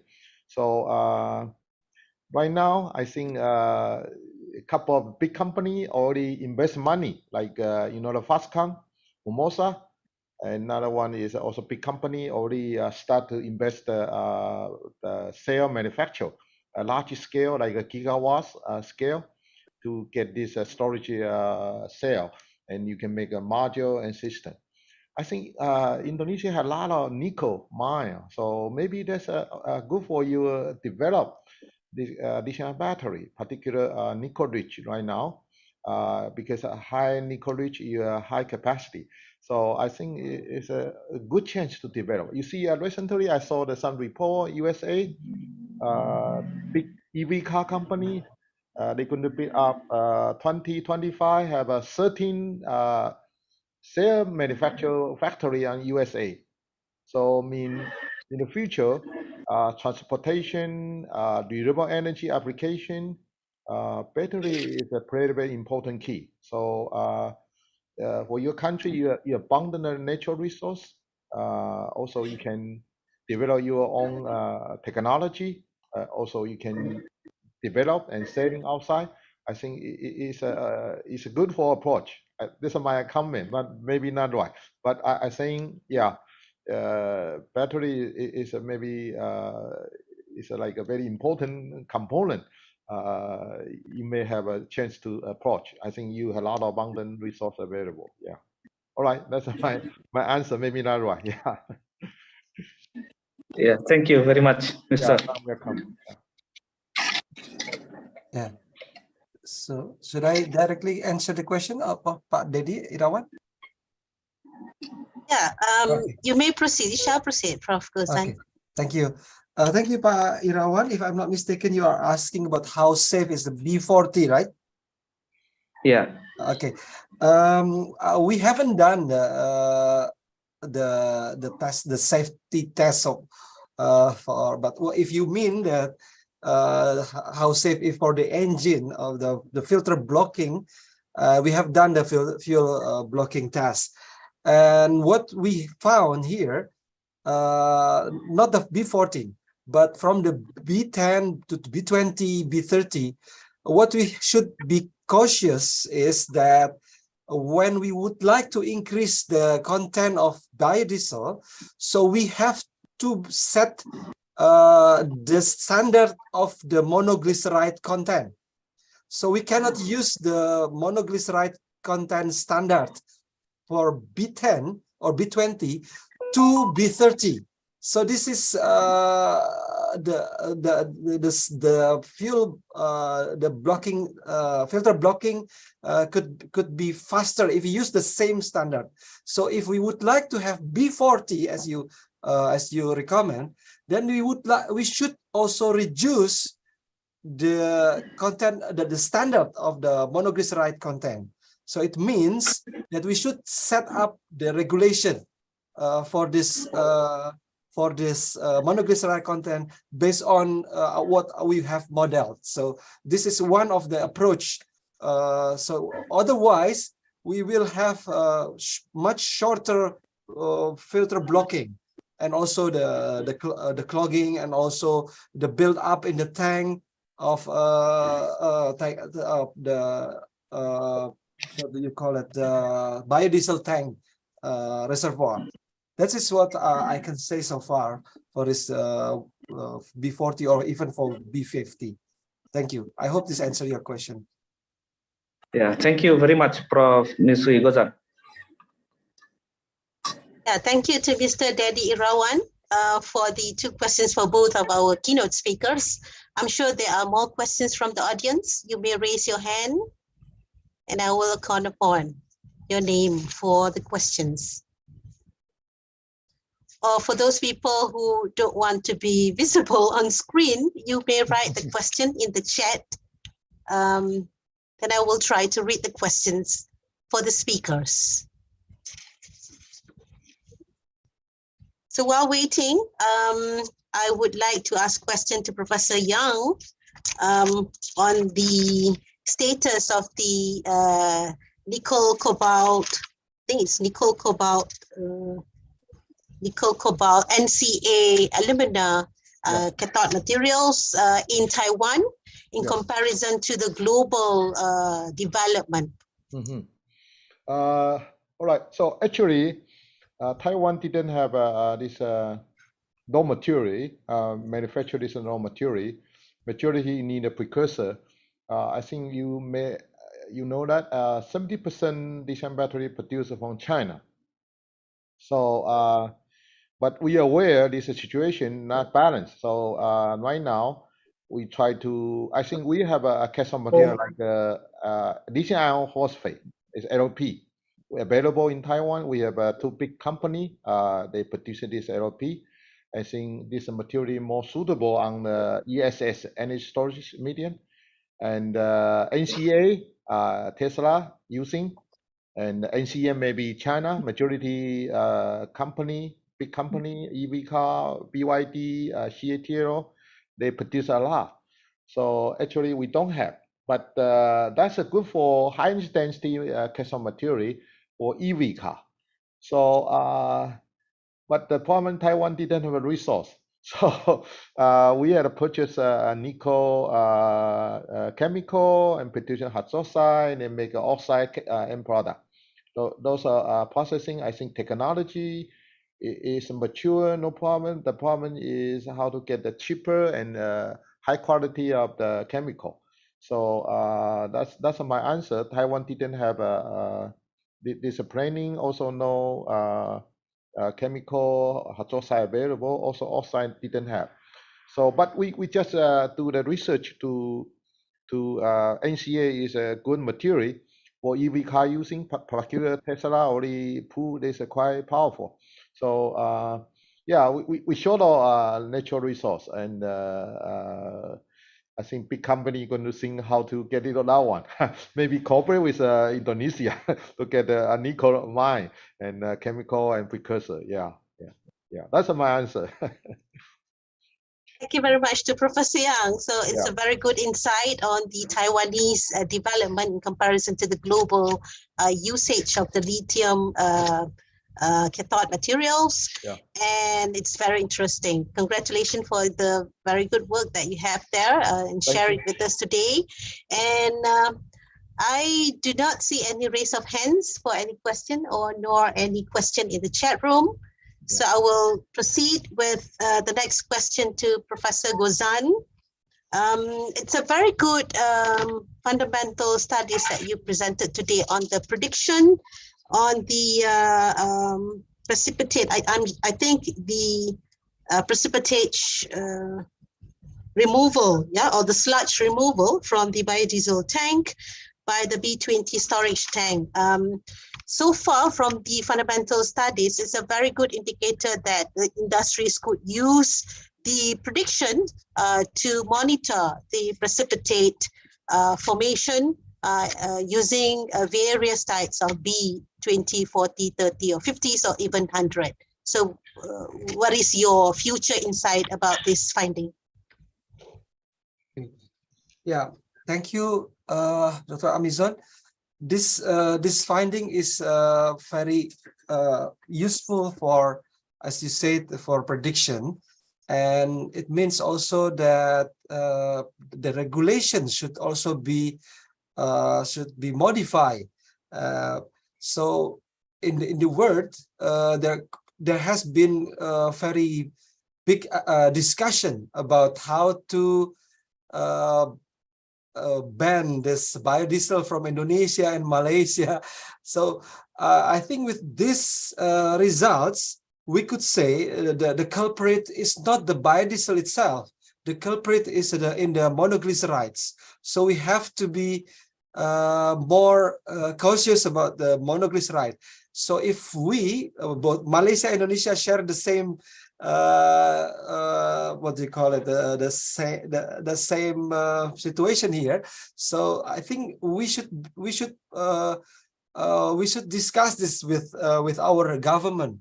So if we can set up this regulation clearly, then biodiesel from Indonesia, from Malaysia would not be a problem to sell it in the words. That's what I would like to say here. Yeah, thank you so much for the very good insight. So it actually explains the real scenario between the government, the customers, and also the industrial players. We, from the academicians, the academics in the universities are working very hard to prove or improve things or processing steps dealing with the applications with the industries. Thank you so much to Professor Yang and Professor Gozan for the very interesting keynote speech today. And I'm sure the audience have learned so much from two various topics today. And thank you so much again to all the participants and guests for still being here online and attending this session. So I would end my session, but before that, we got another 1 more minute. If you have any final say from Professor Yang or Professor Gozan, I would give you the final chance to say your message to the audience and participants. Anything from Professor Gozan or Professor Yang? I can see one. Okay, Go ahead, 1 minute. Professor Gozan. Just 1 second, maybe. So we have to develop a lot of research and for implementation of biodiesel. Why? Because biodiesel is very significant products from Indonesia and Malaysia as well. So we have scarcity of fossil fuels in the future. So if there is no other options, then our biodiesel will be a very renewable resources that we should see forward. Thank you very much. Yeah, thank you. What about Professor Yang? You are also talking about another renewable energy here. Any final say? No. I think I have some after my question online, I respond to the audience. Yeah, I think one professor they want to cooperate us. Very welcome. And also very welcome all the your school or your campus faculty visit our center. Also Yola, One of my student, PhD student, already do here, Indonesia.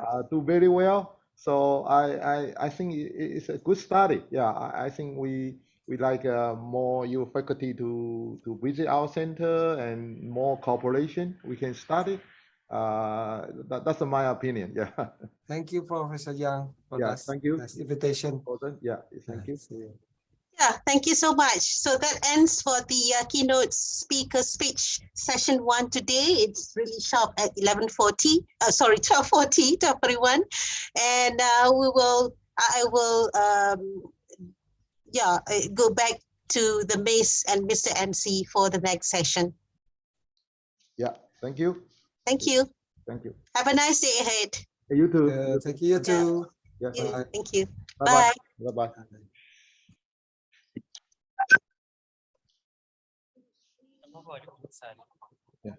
Yeah.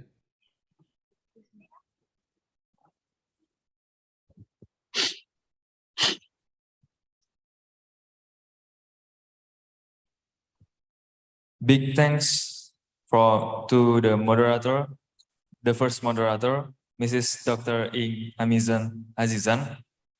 And ladies and gentlemen, we come to the second session that will be conducted by the second moderator, that is Mr. Professor Idral Amri, ST, MT, PhD. To Mr. Professor Idral Amri, we please.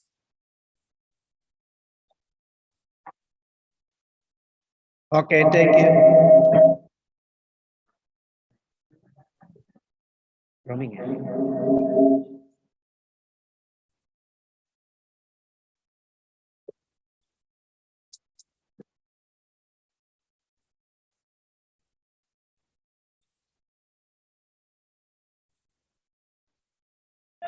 Okay, thank you. Assalamualaikum warahmatullahi wabarakatuh.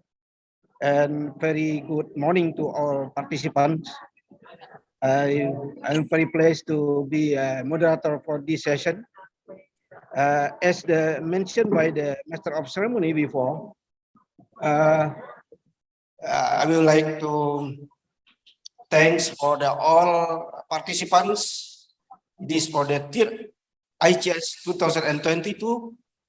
We have very pleased to come and join this conference. Currently, I'm head of Chemical Engineering Department, University of Riau, and also the head of the Chemical Engineering Education Indonesia for 2021 until 2024. This conference will give us many excellency, many enrichment of the knowledge, and get them more collaboration maybe for this our researchers, professors, and students. Also, I would like to invite our speaker. First, Professor Dr. Yazid Bindar from IT Bandung. Yazid Bindar is a professor, head of Chemical Engineering Department of Institute of Technology Bandung, Indonesia in 1996. He completed his PhD degree in chemical engineering at the Queen's University, Canada. He also focusing in research on biomass technology and food science. He published more than 87 articles in Scopus Index journal. He published 7 registered patents and 2 granted patents. He was an invited speaker and a keynote speaker in 9 international seminars. His current Scopus Hits Index is 9, and Google Scholars Hits Index is 13. So this is our first speaker. Then our second speaker, Professor Dr. Ahmad Fauzi Ismail. Professor Dr. Ahmad Fauzi Ismail is the 7th Vice Chancellor of Universiti Teknologi Malaysia and he was a deputy of Vice Chancellor of Research and Innovation. His research interest is in development of polymer and organic and novel mixed metallic membranes for water desalination, wastewater treatment, gas separation process, membrane for palm oil refining, photocatalytic membrane for removal of emerging contaminants, development and hemodialysis membranes, polymer electrolyte membrane for fuel cell application. Is one of the early pioneers of membrane technology in Malaysia. He is the founding director of the Advanced Membrane Technology Research Center, AMTech, that has initiated various community projects for more than a decade. He has developed 15 patents with 20 more pending for project for more than a decade. As a profile author, his compendium of publication range from over 1,000 papers in reference journal, over 80 book chapter and 11 books. His current scopus index is 97, 44,000 citation, and website of it has index and at 88, or around 33,370 citation. He was supervised more than 70 PhD and 50 MSc students to completion, as well as having supervised 10 postdoctoral fellow. This, I think, the all brief biography of this Professor Dr. Fauzi Ismail, but there's time maybe we will present by Dr. Hasrina Spula, the head of Chemical Engineering Department, Universiti Teknologi Malaysia. So we are going to the first speakers for Professor Dr. Yazid Pindar. The Zoom is screen is yours. Thank you, Prof. Indra. Can you hear my voice? Yeah. Yes, I will. First, I would like to share.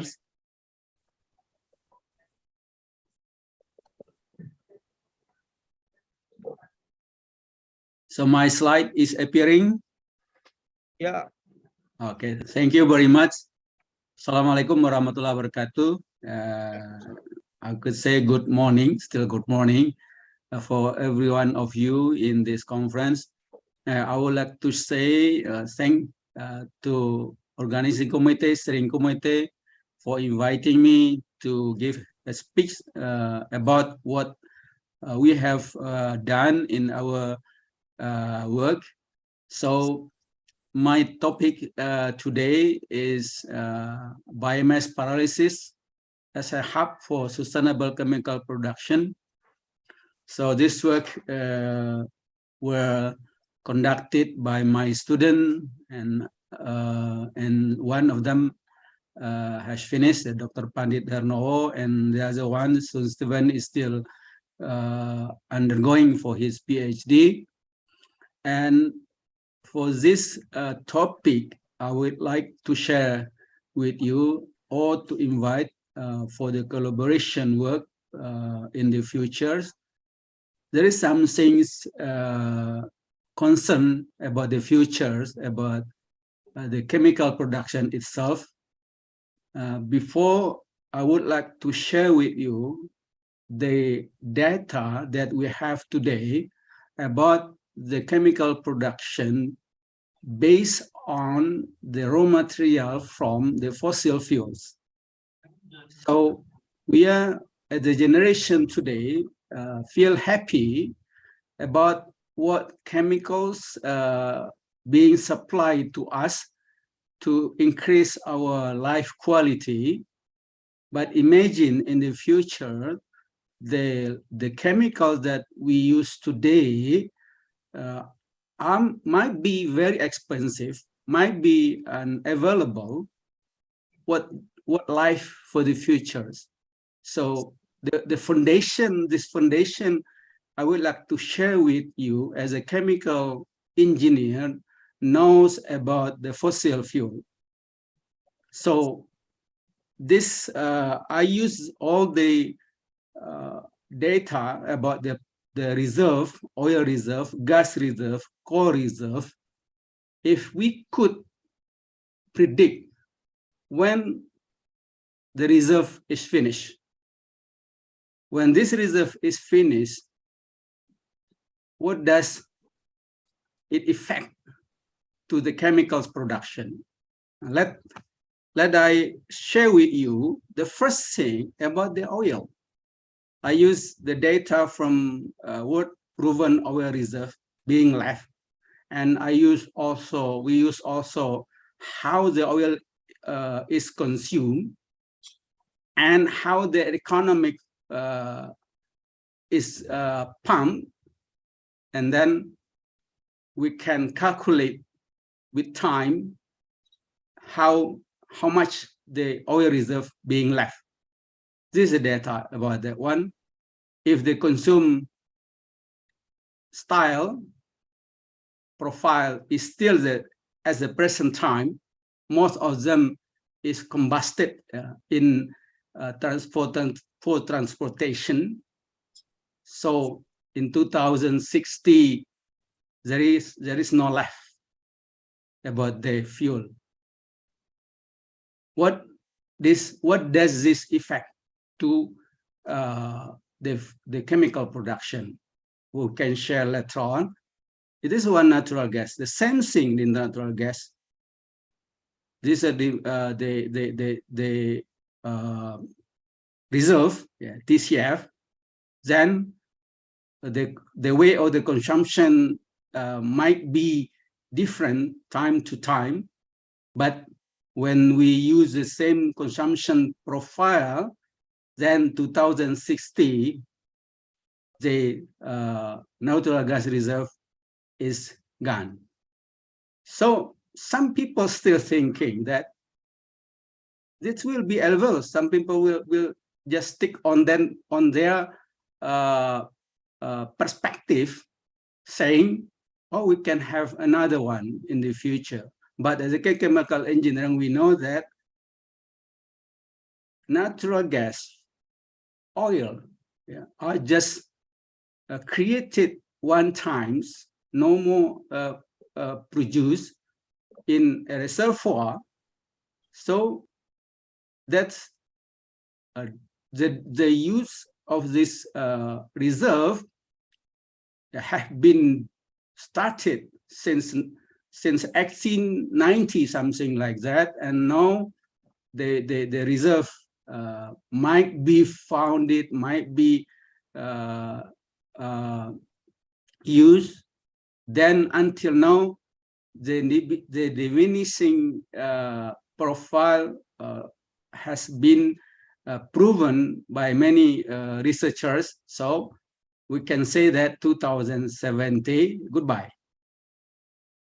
And another one for coal, the same thing. We can use coal proven reserve depletion. The coal itself might not be, I think, as what you call preferred, to use, because of the coal is considered as a dirty fuel, but the coal itself can be used for the chemical production.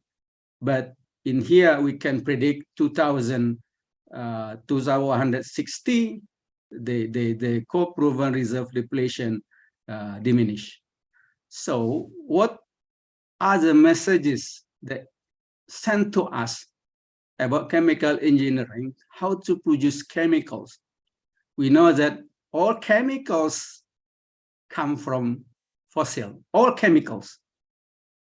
So we can look at the hub, we call it petro raw material hubs for chemical production. First, natural gas hub. We can produce many kind of derivatives from natural gas, and also from ethylene, propylene, butadiene. We call it petroethylene hub to chemical, petropropylene hub to chemicals, petrobutadiene to chemicals. And Also benzene, toluene, silane, what we know as the PTX, we call it petrobutane hub to chemicals. So those sources come from fuel, fossil fuel, crude oil, natural gas, and coal. And now from that figures, how we can think, how we can concern about the next generation after 2050. Probably some of us are not anymore in this world, but our next generation might face very tough life with the high cost of chemicals, with the unavailable of chemicals. So that means we, as a chemical engineer, has to find the solution from now, not just using what we have right now, but we have to find sustainable solution. That's our job, our responsibility as chemical engineers. I know that chemical engineers produce, understand about where the source comes from. We know life cycle analysis, LCA, and the other engineers just use what we produce. They don't know where they come from, whether sustainable or not sustainable. So as a chemical engineers, we have to be responsible, finding the solution for the future, for our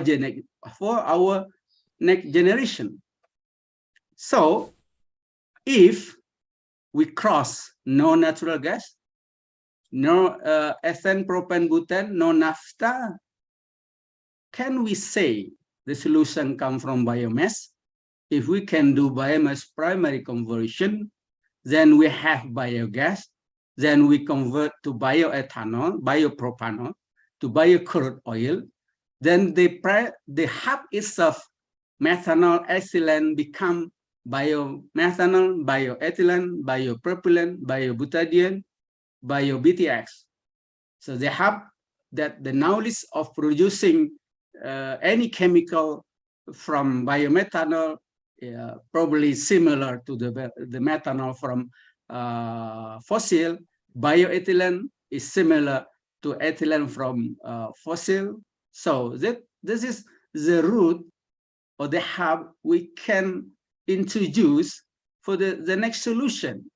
But we have to do it right now, not just using the present chemicals from fossil, but we have to find the solution for the future from now. If not, I don't know how to fuel our next generation without any chemicals left or very expensive chemical, how the life could be. So that's my topic, just to share with you, to invite you to same concern as a chemical engineer. We have to do the solution. We have to find the solution. And that we call it, let's look at ethylene hub.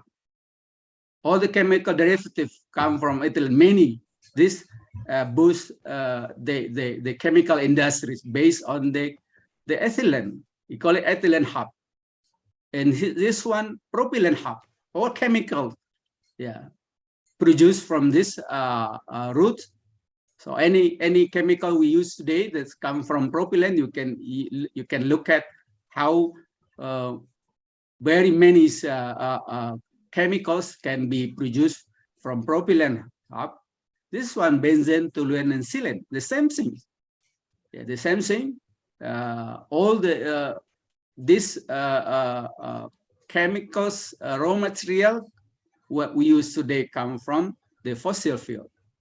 The same thing for acetylene, and also from natural gas. All the chemical come from natural gas. Yeah, that we are using today. And also for gas synthesis, gas synthesis, we can produce like methane chemical reformation reaction. or gasification, we can produce synthesis gas. Also,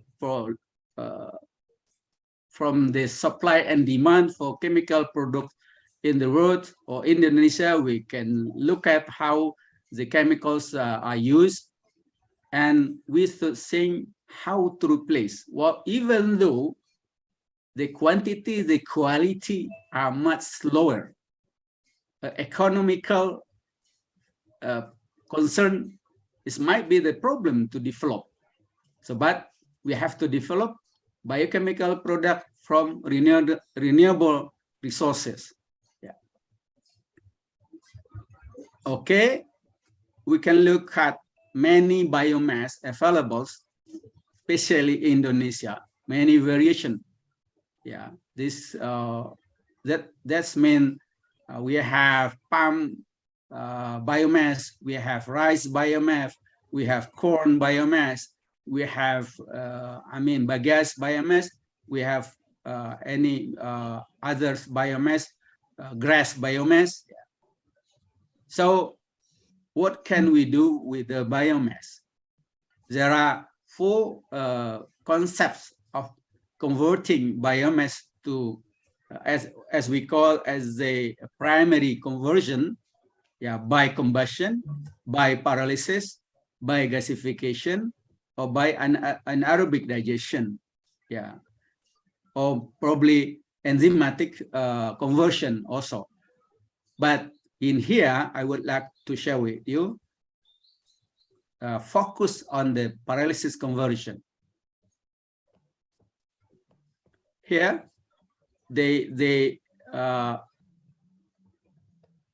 how we can use the pyrolysis conversion, what we can produce. Mainly here, there are 3 products, primary product. We call it biogas, biopyrolysis gas, bio-crude oil or bio-oil, and biochar. Then, from the primary product, can we produce any chemical products? So, mostly in the past, all the pyrolysis conversion is aimed to energy production, but chemicals is more economical. So we can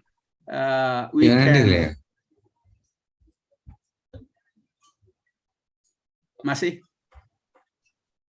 My voice is still heard? Still okay?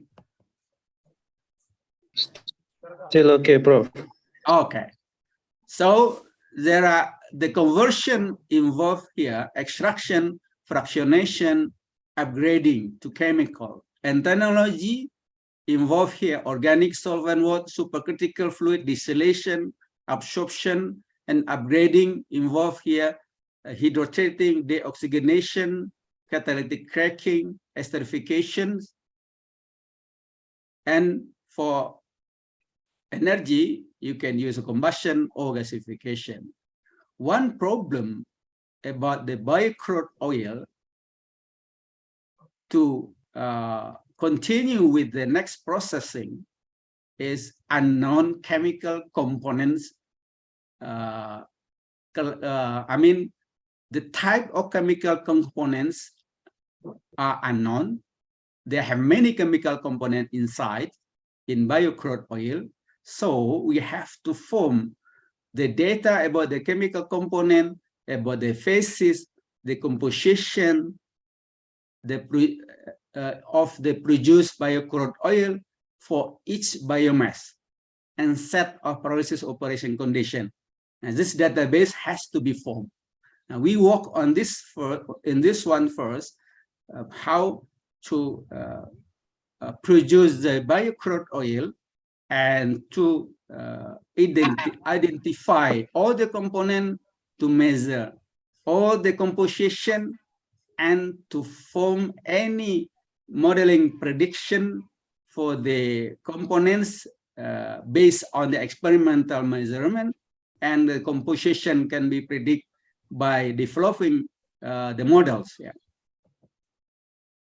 So we use our concept as conceptualization work on biomass pyrolysis production technology in our biomass technology workshop in ITB. In the small thing, we don't use any fossil fuel in production and producing the biocrude oil. We use the same biomass, and then we get here the product biocrude oil and also product bioprocess gas BPG, and also the biochar. So the solid one is called biochar, and we translate our conceptualization work to the scale up work for our pyrolyzers. We have done the scale up for many types. One of the type that I show you here is a called multi-tube pyrolyzer unit. So this we can produce here the biocrude oil and bioprocess gas and also the biochar. This one has been developed in our workshop, and also based on that one, we have put our patent on production technology of biochar and biocrude oil with optimal diameter vertical multi-tube pyrolysis chambers. Yeah, this has been awarded our patent on this one. And also we try to do qualitative measurement to determine what are the components inside the biocrude oil as a database before we can process in the next stage. So many components, more than hundreds chemical components inside the biocrude oil that we produce. Then we try to develop the process flow sheet, the process flow sheet to produce chemical from biomass through pyrolysis process. In our workshop, we start from biomass and then we develop the pyrolyzer that use the biomass itself as a energy source, and then we produce biocrude oil, and we produce bioprocess gas, and then we can use biochar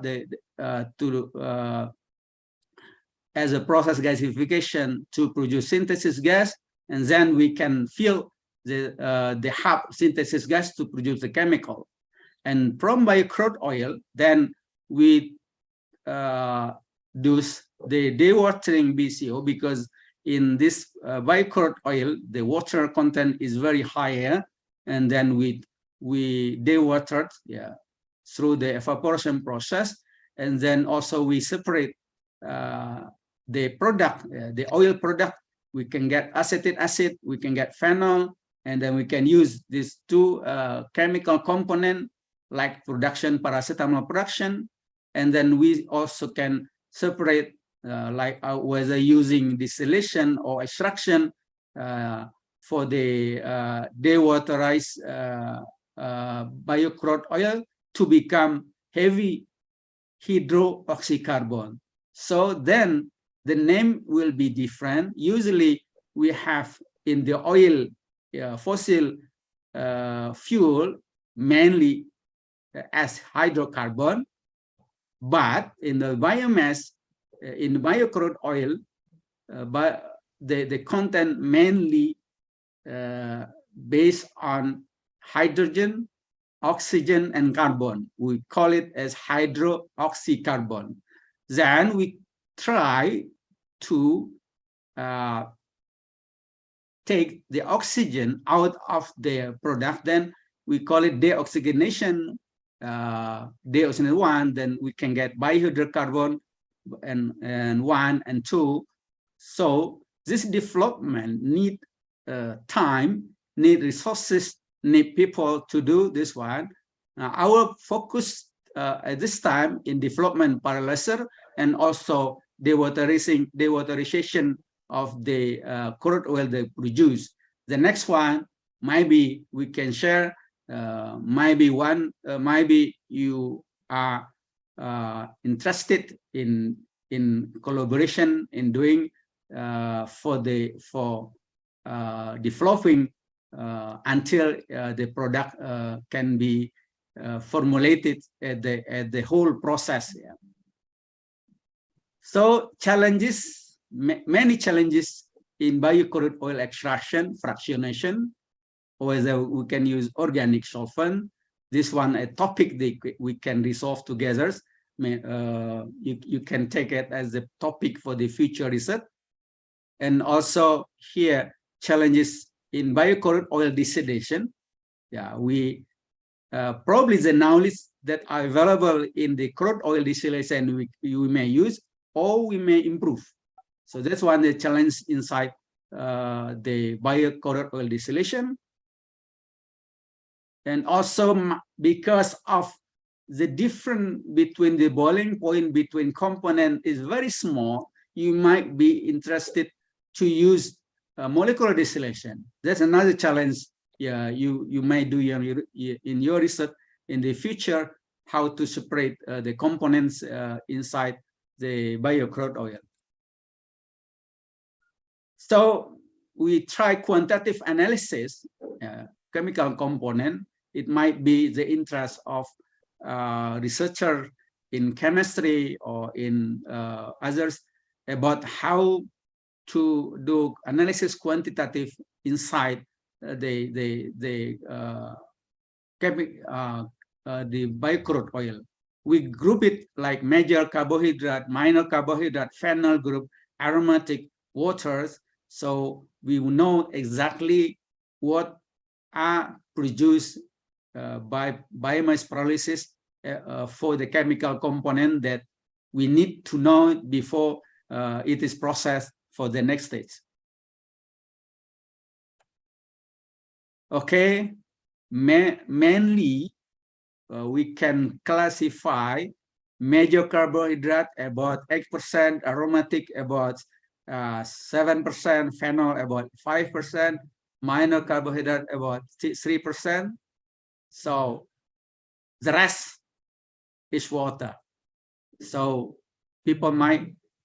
many people in the pyrolysis have not reported the content of the water inside because they use GCMS. Then the water should not be into the GCMS, so they don't really concern about the water content. However, water contents inside the biocrude oil is very higher. That one of the problem, the conversion become very lower.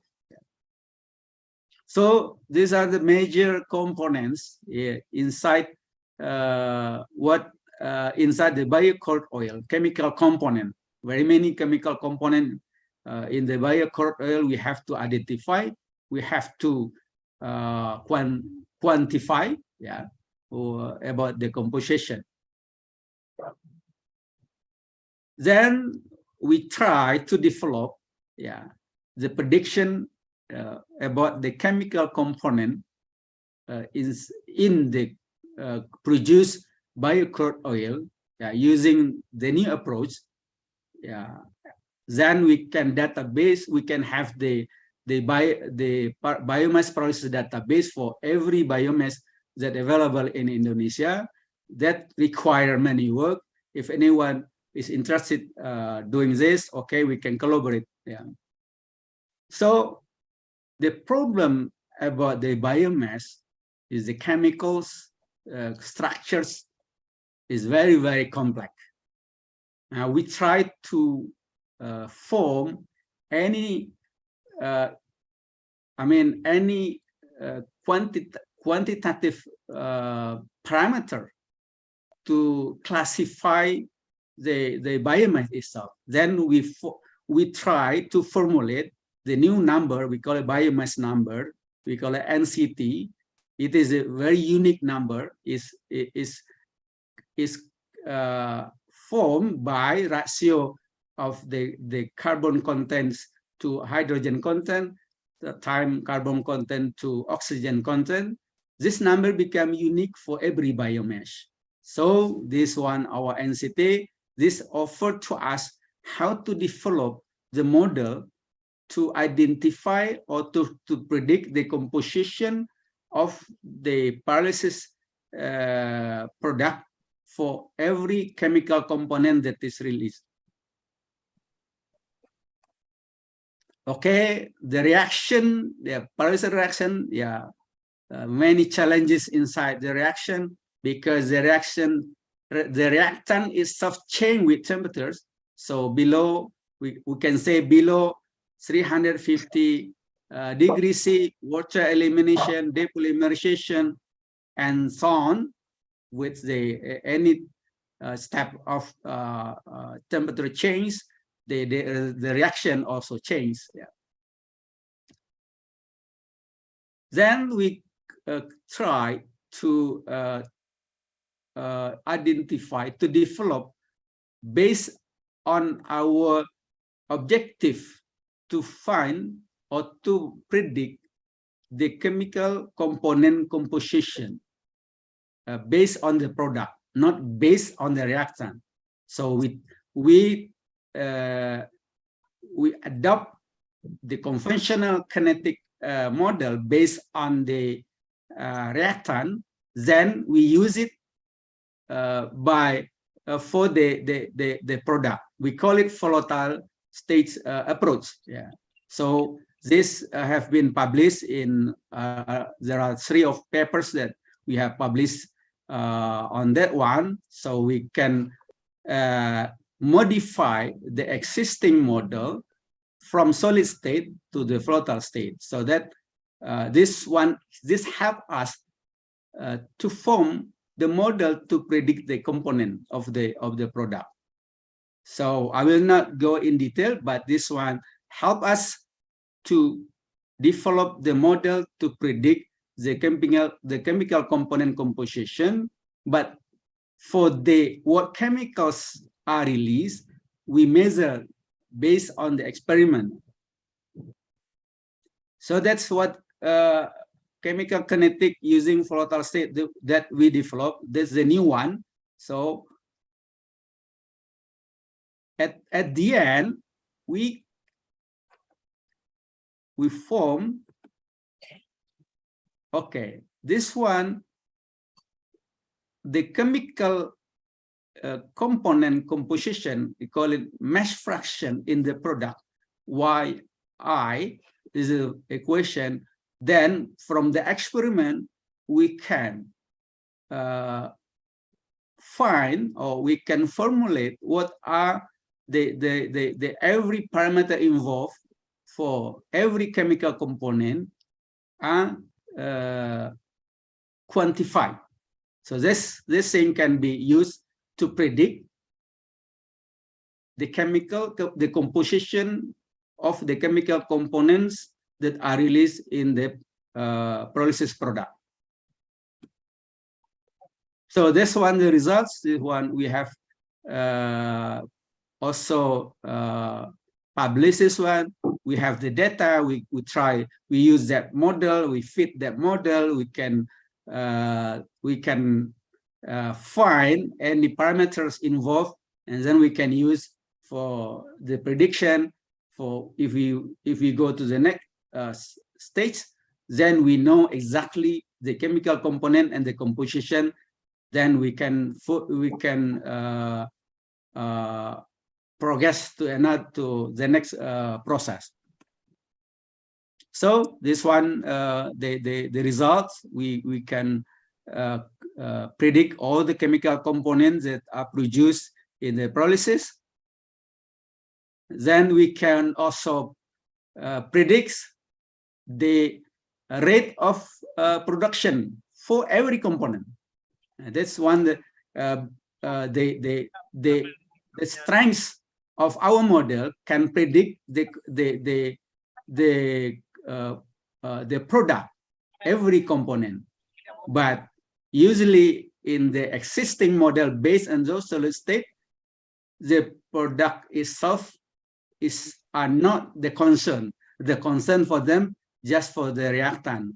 But the problem to use the product for the next process, we have to know exactly the component, we have to know exactly the composition. That's the strength of the model that we develop. Okay, we try to re-evaluate the kinetics model based on for the biomass pyrolysis by the solid state. Yeah, this okay, and that we try to propose the new model based on the product that has been published in journals of applied non-analytical pyrolysis, and also in JETS, or also in Taiwan Institute of Chemical Engineers journal. So that we have 3 papers on this one.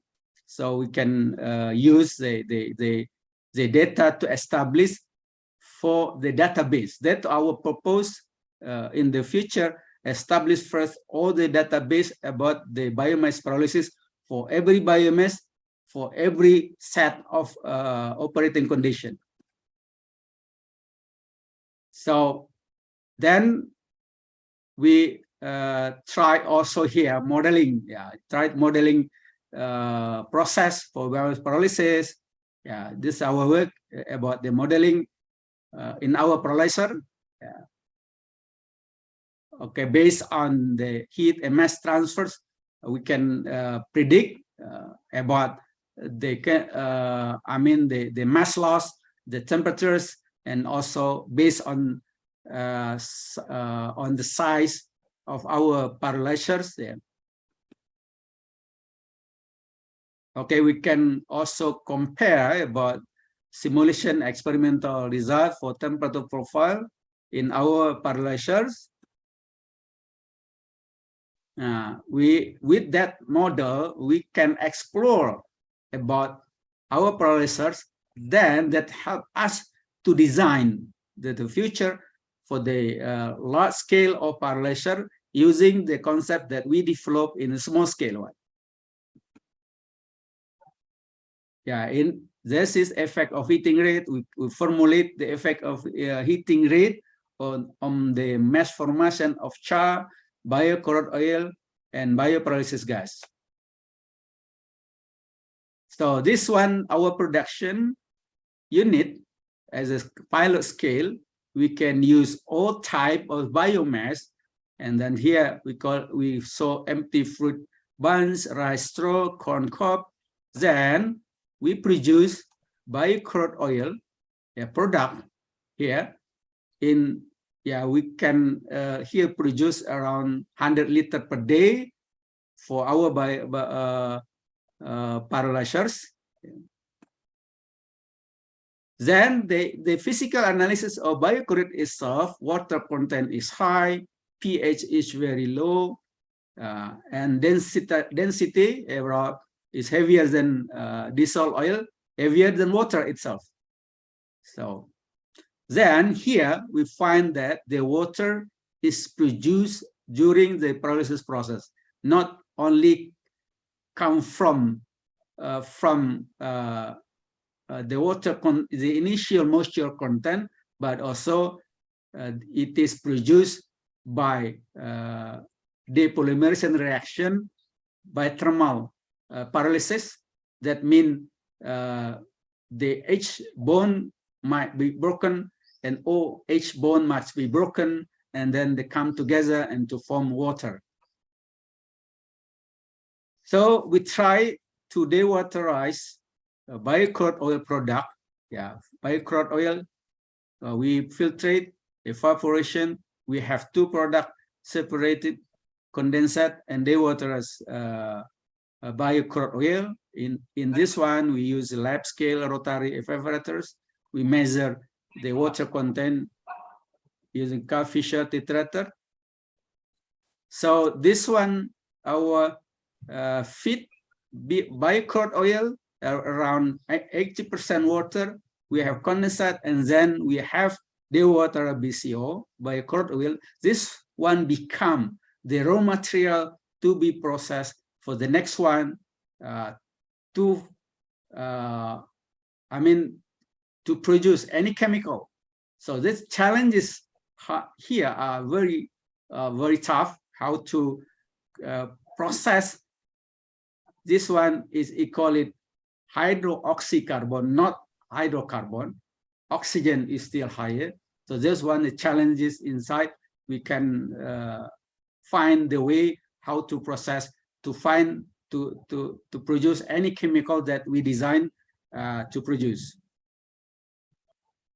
So to conclude, my talk, sharing with you about urgency, challenges, and collaboration work on developing the biomass pyrolysis product to sustainable chemical products. First, due to all chemicals today are produced from coal raw material hubs, then the sunset of coal will come. The chemical production will face the unsustainable state. Biomasses as a source that are available sustainably become the sustainable solution for the chemical production sooner or later. One of the hubs to produce the raw material for sustainable chemical production is biomass pyrolysis, with the product of biocrude oil, biopyrolysis gas, and biochar. The product of biocrude oil, biopyrolysis gas, and biochar have been produced in our biomass workshop facility as a pilot scale. Biomass pyrolysis database need to be built for every available biomass to be used. So the routes to process biocrude oil, biopyrolysis gas, and biochar to become sustainable chemical have been defined. This route, with many tough scientific, technological, and economical challenges, need to be executed and resolved with massive work to come. So we should do this heavy and massive task with the collaboration work. This concludes my presentation. If any question, I'm happy to discuss with you. Thanks very much. Okay. Thank you very much for Professor Dr. Yazid Binda for this presentation. I think we need to put this question as well first, and we are going to the next speaker. So, for Professor Dr. Haslina Hasbullah already joined. Assalamualaikum and good morning, everyone. Good afternoon, I guess. Waalaikumsalam warahmatullahi wabarakatuh. Okay, Professor Dr. Haslina Hasbullah is the presenting of the Professor Datuk Dr. Ismail Fauzi Ismail. So, Professor Haslina, can you explain about your biography, maybe short biography? And after that, we go to the presentation. So the screen is yours. Okay, thank you so much, Mr. Chairperson. Assalamualaikum and good afternoon, everyone. I'm Haslina Hasbullah from Universiti Teknologi Malaysia.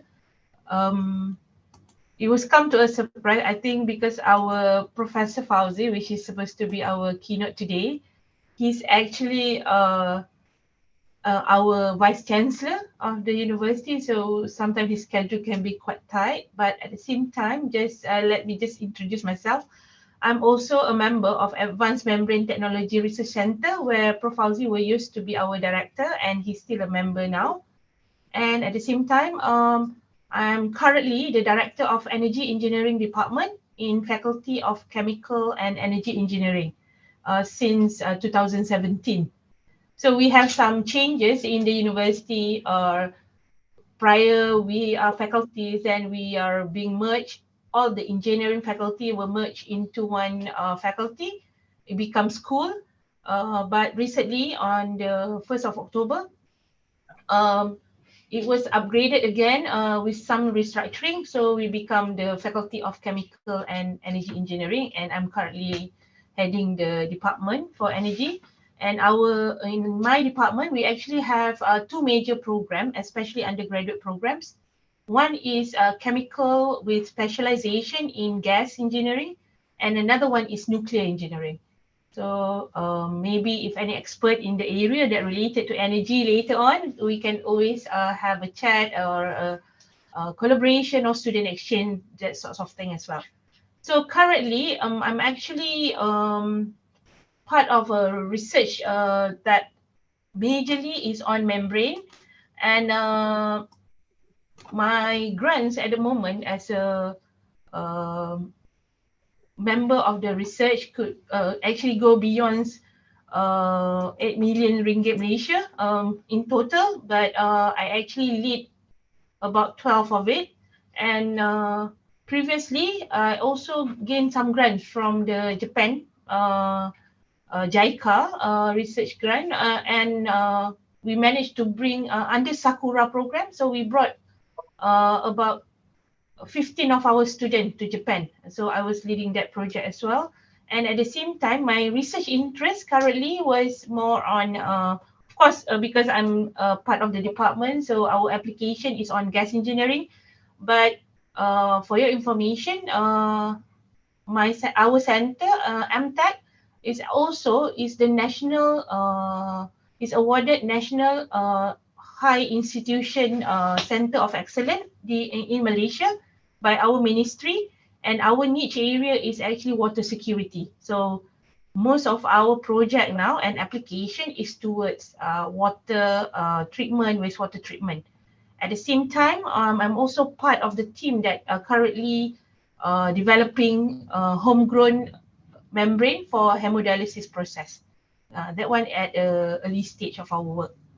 So maybe without further ado, besides that, you can check maybe in Scopus or in WebEx, Web of Science on my research publication. So majorly it's on membrane and those kind of application. And so that's it about me. So I think we shall proceed to the presentation of today. Is it okay? Okay, go ahead. So let me share the screen first.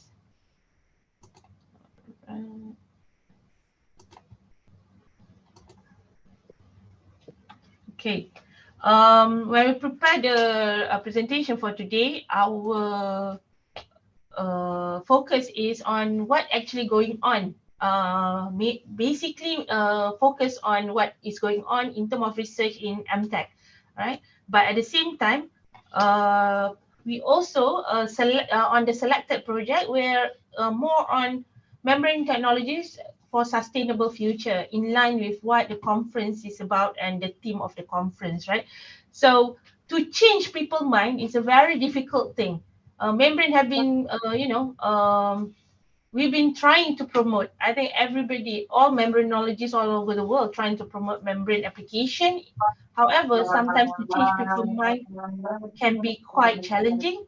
So that's why there's a quote that whether to invest or not to invest for our future. Because not just about the efficiency, of course, membrane have proven to be efficient in many applications, but of course, cost-wise will make people think about it, whether to change from conventional to the more advanced membrane application.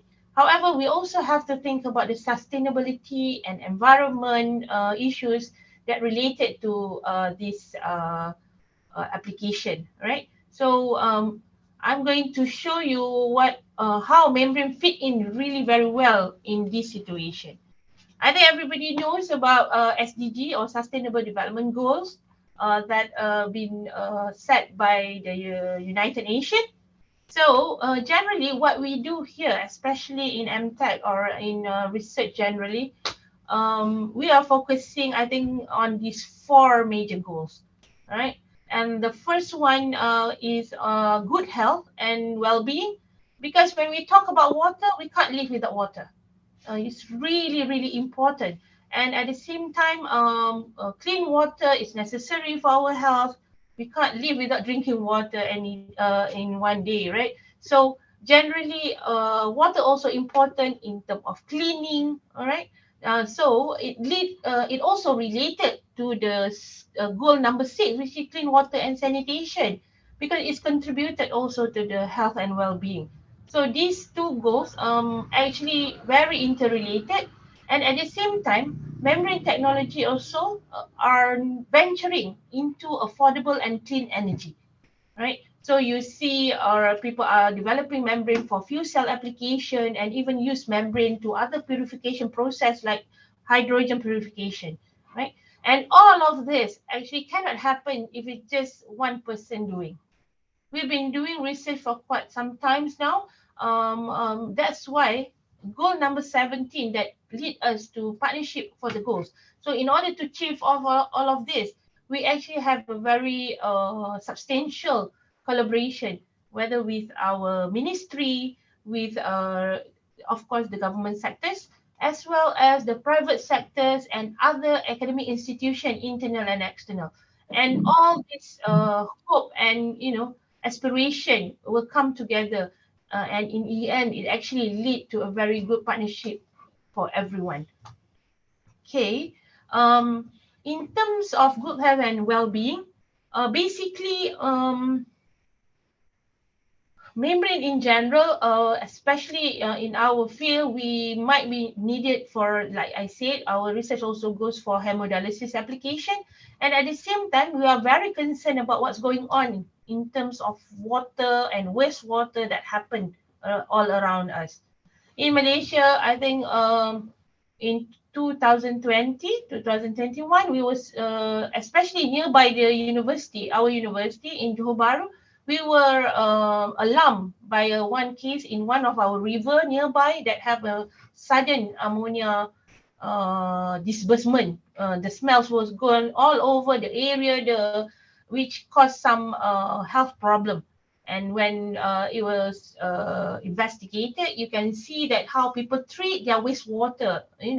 When you just dump into the water during the high peak, where the water level is really high or the amount is really high, then it was okay because the concentration was just a norm, it's being diluted inside the river. But when during the heat season, a heat stroke was happening at that time, so the level of water is reducing, the river is drying off, then suddenly the ammonia coming up. Then only we realize how crucial and how bad is the impact when you don't treat your water and wastewater well, right?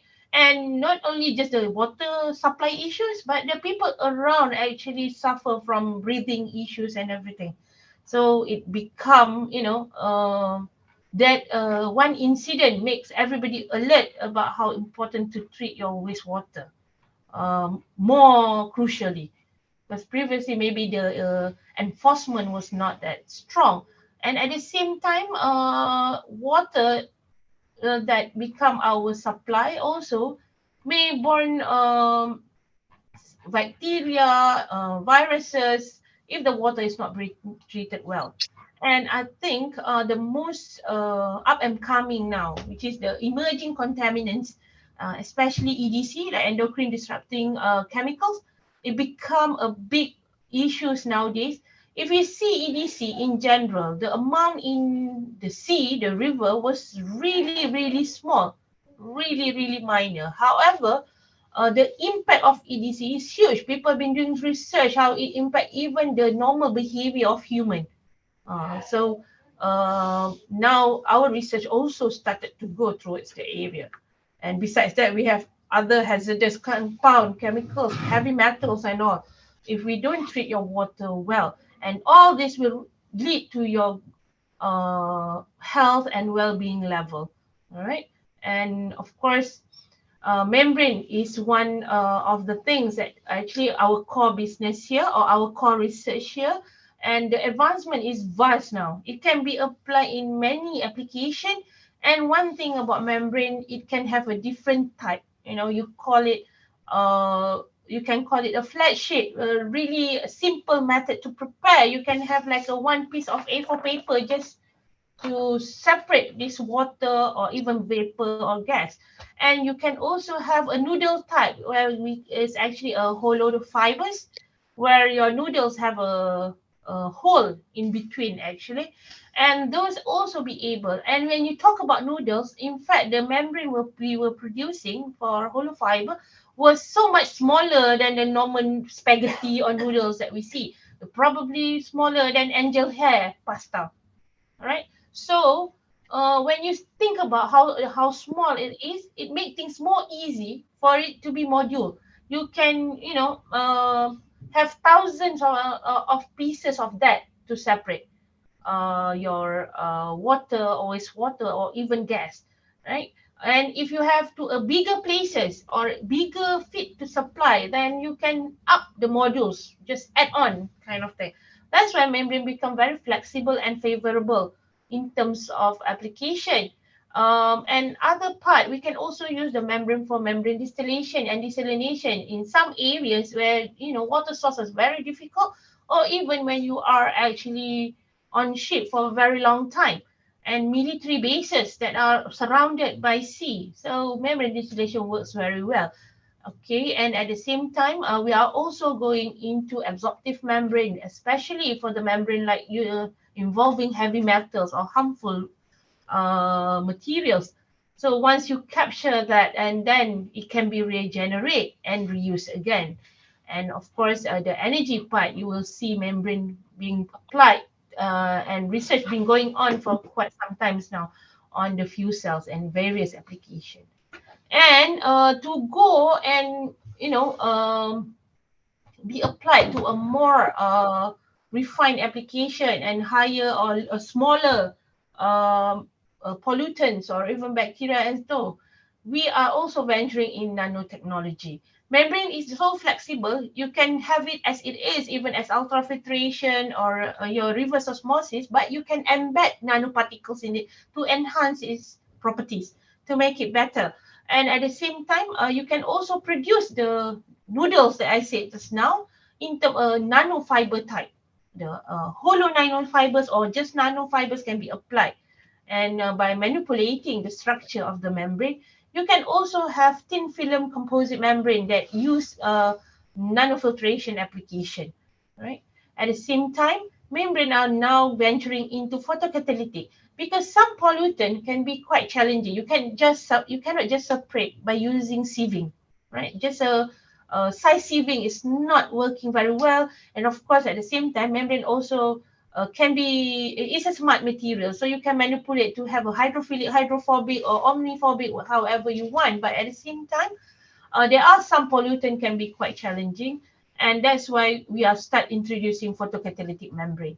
And this photocatalytic membrane, now the research has been going on, not just using the UV or gamma rays on the application, but we are using also visible light, meaning you want to make sure that the photocatalytic process can also happen during the daylight and using the sunlight alone. So that will be the next advancement that people are venturing now. And of course, the earlier application in the membrane or a membrane application technology was pervaporation, and this has been for from the beginning when the membrane started. Okay. So let's have a look at basically in terms of clean water and sanitation. Water-wise, of course, I'm sure that everyone that involved in membrane heard a lot about reverse osmosis, but we can also have nanofiltration, or your RO membrane, your UF membrane or nanofiltration membrane can also be added with nanoparticles. You can have a nano-sized material to produce a good water for drinking, just as much as the reverse osmosis, but nano. But you can also add on other materials or nanoparticle in it, like graphene oxides, because it has all the channels, the interconnected channel, interlayer channel actually assist, the membrane in order for the separation to happen. Not just the polymer that you use, but the additive that being used also, like graphene, can help further improve the membrane application to give us a more affordable and clean water. All right. And at the same time, as you can see, why do people also venture into this way forward for water purification? Because it actually consumes like news in Bloomberg saying that the market can reach up to 3 billion by 2030. So, and besides that, there are other application also involving nanotechnology is using the solar, because sometimes when you go to the suburbs or during the disaster in Malaysia, the common disaster is flood. So now is we are in November. The end of the year, November, December, and early years like January, people are always, especially on the East Coast area, people are very alert now because of the rain can be quite heavy that leads to flood. Even in Johor itself, Johor Bahru was among, but that is a different issue because of, I think, the sewage and the drainage issues that lead also to flood. And during flood, especially in the suburban area, not just of the water issues around and location, but at the same time, when you have water, when during the flood, you will have electricity cut off as well. Suddenly, no electricity. So now people are venturing, preparing, even a film or membrane type of film on the separation unit, but to be able to use as a solar cell as well, right? So that is the new things. So generally, this is just a summary. Some of the work has been done, and most of it was quite a recent work. As you can see, usually we have a whole lot of collaborators when we prepare our work. So, and these are among the nanoparticles that we've been trying to use in our research. All right. So as you can see, one of the challenge using the nanoparticles was actually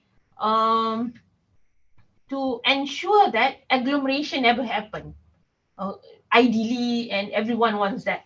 Because when you have a nanoparticle, a very good nanoparticle, like for this example, is copper oxide. One of my students was doing this. So with using the copper oxide, or even some people using iron oxide, silver oxide, so, the oxide are very good in terms of hydrophilicity. It will enhance the membrane hydrophilicity very well. However, it has the tendency to agglomerate or just clump up together everywhere. So if you see from the pictures on the left side, before any modification was done, almost everything was clumped up together.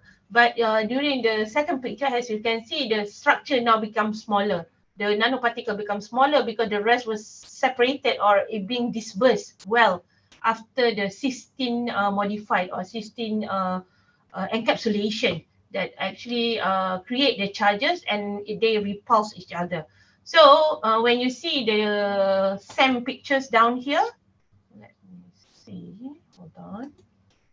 Okay, if you see the same picture down here, as you can see, the purple one was actually the copper oxide, right? And it's being distributed well throughout the membrane. Because without the cysteine modification, the copper oxide will actually usually will be settled at the bottom. Usually during this structure, the top one is where the separation happened. So you want to have as much of hydrophilicity properties there to ensure that water is the only thing that passes through. But if it's settled at the bottom, then you will have problem with your membrane because some of the contaminant will also pass through and start blocking all this void and your porous structure of the membrane. So this is one of the work that we've been doing. And at the same time, materials like copper oxide, silver oxide also have these antibacterial properties. So you can enhance that properties by making sure that it's well distributed. So from here, as you can see, of course, we have an optimum condition, optimum values there with a cysteine encapsulation of about 1%. And from there, the contact angle actually reduced at around 65, 68. Right. So with that, the rejection also has improved, meaning we are using protein base at this time because this student, the final application was actually for our poultry wastewater. We work with one of the chicken farm in a way, and they have a poultry wastewater. As you can see, dealing with poultry, the slaughterhouse especially, they use millions of water to clean up that chicken, while washing it after slaughtering and cleaning up before being sell off. However, usually those water, if you ask, they will just go to their pond, oxidation pond or anaerobic process, rather than reuse the water. So what we are proposing at the moment is to show them, at least, because this is ultrafiltration, this is not reverse osmosis yet, so it has the minimum other contaminant, but less harmful in general, to ensure that if you have 95% rejection of the protein, means the water is possible to be reused, but at least for in-house cleaning, if it's not for chicken washing at the moment, right? Sometimes people will have some perception, to use wastewater again to for your food. But if you look back at even Singapore, they have new water. The filtration there, the reverse osmosis plant they have there was actually from their sewage water, from house discharge and everything. And they are being cleaned by the RO system and resupply to be used in-house. So you don't have to worry when it will reach the standard. If the output is actually showing the water is as good as it's being from the river, then it is good. So in a way, these are currently the current work that's going on.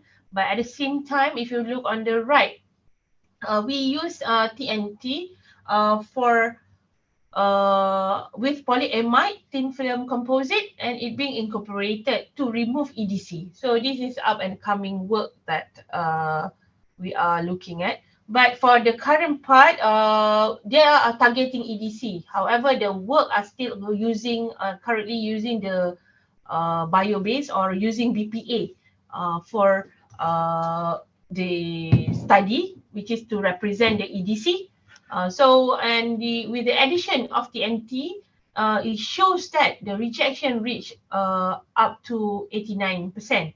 So this can be further improved, right? But it just shows with the new nanotubes being included, it actually create water channels that allow water to pass through the membrane and being separated from contaminants or solute that we presented towards the membrane. So currently, of course, it's still on the single materials or pollutant.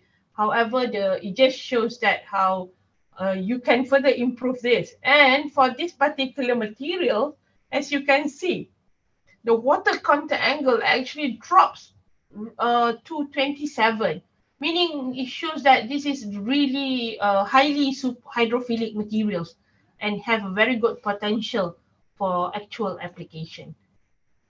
All right. And of course, like I say, other materials as well. Beside the copper oxide, we also have silver nanoparticles. It can also work well because it's hydrophilic materials, but at the same time, silver is antibacterial, have an antibacterial properties. So if you're dealing with water that exposed to bacteria and all, so having this, if it's just normal membrane basic polymer, this won't do, but having silver nanoparticles in it will help to further improve the application, especially in antibacterial properties. And as you can see, with having silver ion in the membrane, it actually decreased the contact angle from 68 to 22.7. And this why it was leading the rejections of the salt used for the study, sample salt used for the study up to 98, 99%, right? So it shows good improvement on the membrane, and shows it also shows the potential that is going to be applied. And this is another application which is using graphene oxide and titanium for the membrane. And you can see the similar trend, by adding this, even from slightly hydrophobic materials can be further improved into becoming more hydrophilic. And looking at the next SDG, which is goal number 7, we are looking at one of the application is solar cell, but of course in general, you are talking about having cells materials in terms of film. So membrane can also, once you cast, you can manipulate the structure. You can have dense structure, or you can have asymmetric or symmetric structure. So those can also be applied as a solar cell application. And one of the member actually do the studies using perovskite and producing this layer of solar cell. And this is known to be cheap and non-toxic precursor. So if you can see here under the perovskite, of course the materials used was actually done by a few processes in our lab. Of course, currently it's not an actual application in outside the room. Is still under the lab application. So when you do this whole transport material development, we managed to improve the conversion efficiency of the power. And of course, perovskite that was chosen was very stable and can be mobilized because it's quite low cost and also have high performance photovoltaic solar technology for the growth of green energy. So generally, if you see that, you can also do composite. So you have a perovskite, you have titania layer, and also the isopad layer for that solar cell. And next, we're going to look into fuel cells. And of course, one of the important materials in the fuel cells are membrane to ensure that the ion exchange happen really well. And you have to have a good materials to ensure that your membrane doesn't swell. That's why study of water uptake is very important. And of course, why do people go for fuel cells? It is known to be flexible in shape and size. You can do however small you want, and at the same time it is known to have zero emission, zero noise pollution, and offers using hydrogen as a fuel to generate electrical energy.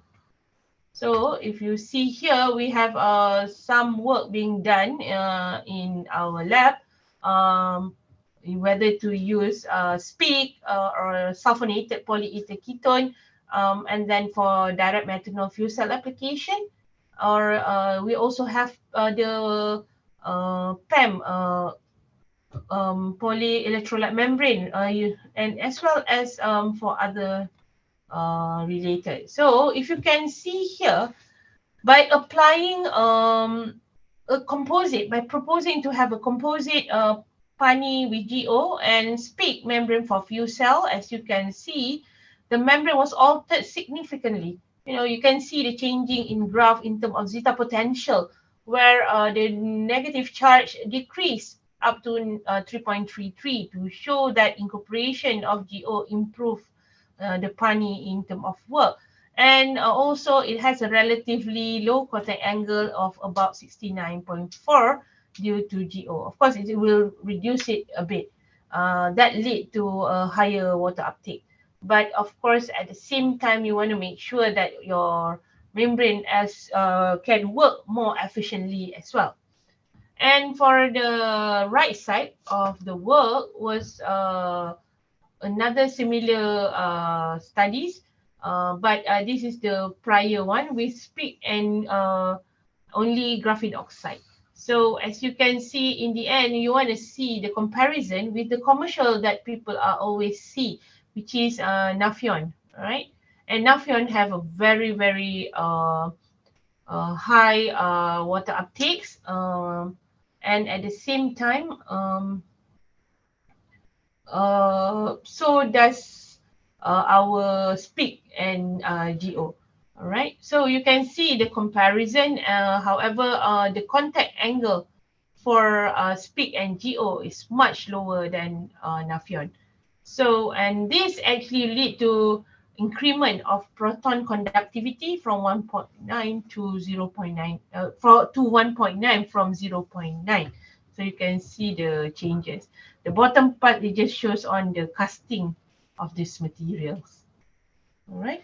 And finally, is related to purified biofuel, which helps reduce the carbon emission and energy intensity. So all these three processes or application related to membrane, our intention was to make sure that not only we have affordable energy, but also a clean energy for a sustainable future. So in this particular work, we do some studies as well in using the natural additive in our work.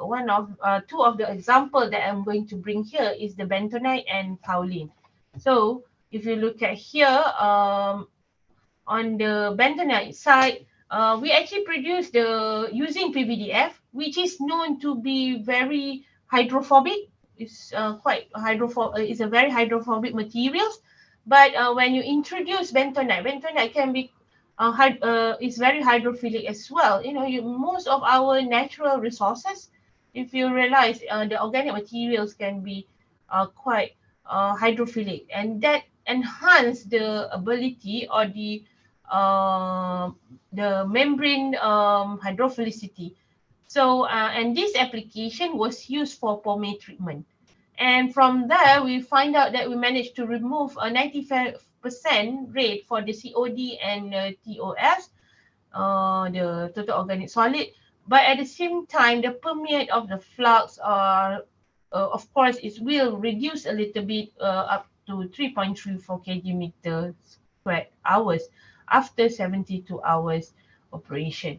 So if you see the flux study there, between between hour 0 to hour 80, the bottom picture here, and further during the first 10 hours, as you can see, actually the value are quite consistent, meaning the fouling is not that bad. It's quite consistent in general. Of course, you can't have a straight line throughout. Research is never like that. Nature doesn't work like that, right? So when it goes down after the 80 hours, so 80 hours is divided by 24, so about 4 or 5 days, 4 days, 3 days. So as you can see, even when it's dropped, it's just dropped by 50% in terms of flux. So the membrane can still withstand the exposure to pomade in doing the separation. So that's how bentonite helps in this process. And bentonite is actually come from in a way is a residue from volcanic formations.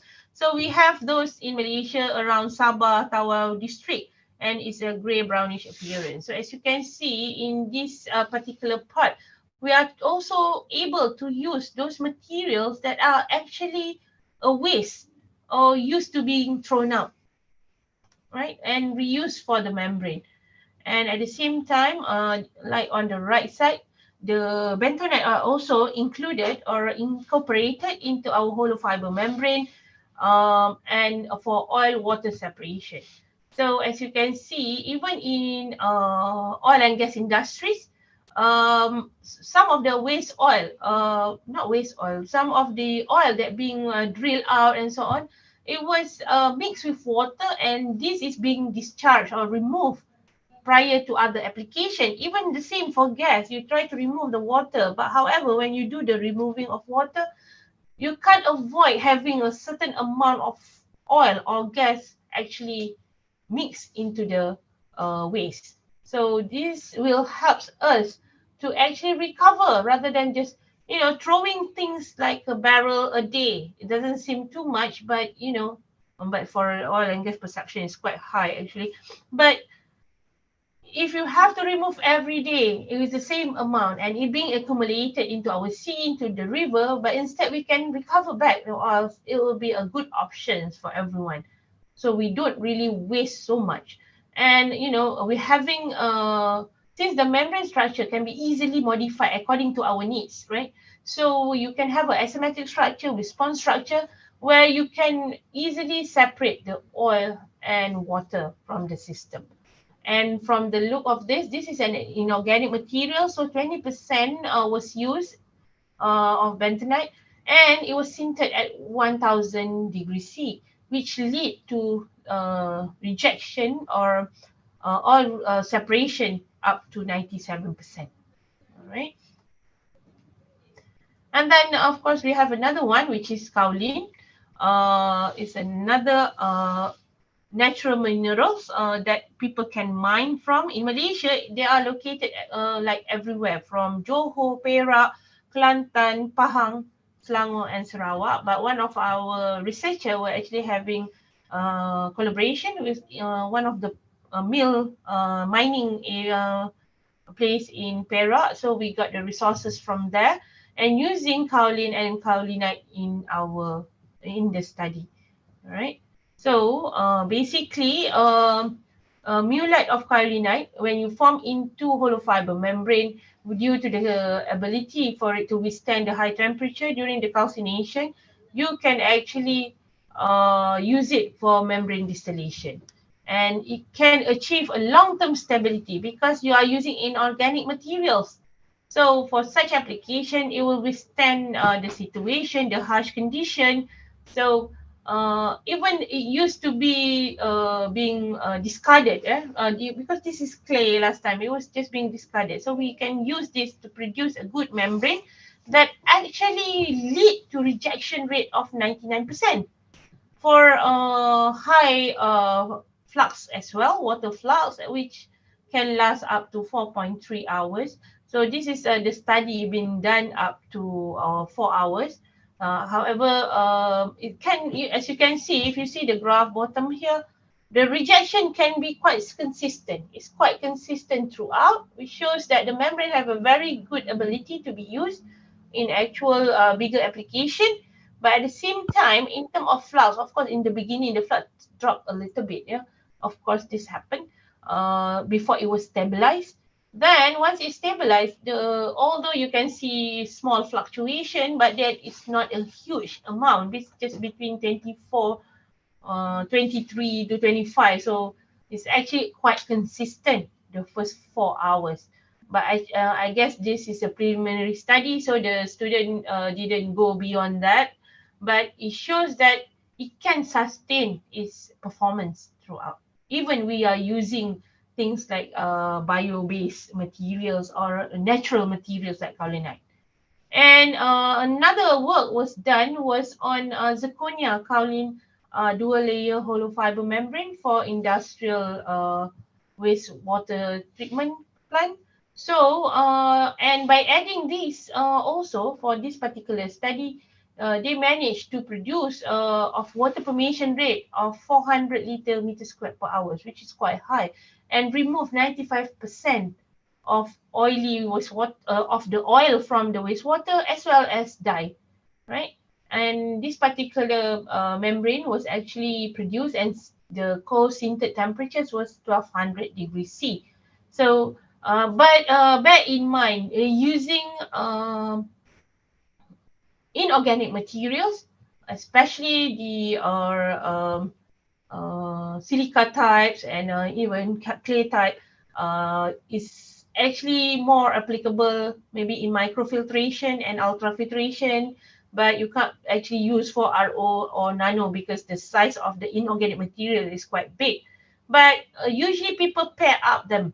You know, if you have a composite, so that's why I said membrane is so flexible. You can also do composite, so you can have a layer of polymers that can reach up to the nano or RO application, right? So there are many other things. And you can also have a recycle use of natural additive from waste, from any form of waste. And these are among the examples that we sometimes use in our lab, whether the Arabic gum, fly ash, and biochar. So for us, the Arabic gum generally, I think, is come from the other part of the countries, but we are trying to apply in our countries, and but at the same time it come from branches and the plant. All right, so as you can see here, these are among the works that been done. We're producing using that materials by having polysulfone polymer as a substrate. And then as you can see, the first part is actually using polyamide. So this Arabic gum actually able to improve the membrane application up to 45%. And for chlorine resistant also has increased by 52%. So you can see how is the improvement is done on the membrane by using even a recycled materials, a waste or converted from a plant. And so from here, as you can see, it also shows that enhancement in membrane hydrophilicity. But of course, we can't say that it was perfect all the time, right? And generally, this is open for future study. This kind of challenge, like as you can see at the bottom part, the flux was actually reducing quite significantly from as compared from the beginning until it reached 30 hours, 55 hours, and so, right? So generally, of course, you have a significant reduction. When you add the Arabic gum, of course, you still have a reduction of flux. However, it was slightly better compared to the one without the Arabic gum, or without the improvement of the Arabic gum. All right. And at the same time, as you can see on the right side, we can also use fly ash, which is an excess from, it's a waste from the coal mining. You know, when you process your coal, you have a being pulverized, and it was an excess from the source of combustion or in the boiling chamber. So this fly ash was actually collected, and currently the one that we use in the lab, they have a collaboration in one of the mill in Malaysia. So it was used to produce another hollow fiber membrane type, and when it's sintered to 1350 degrees C, it can produce a pure water flux of up to 131 liter per meter squared hours. And of course, inorganic materials always have a very good mechanical strength, which is good for harsh environment, for actual industrial application, and this can increase up to 45%.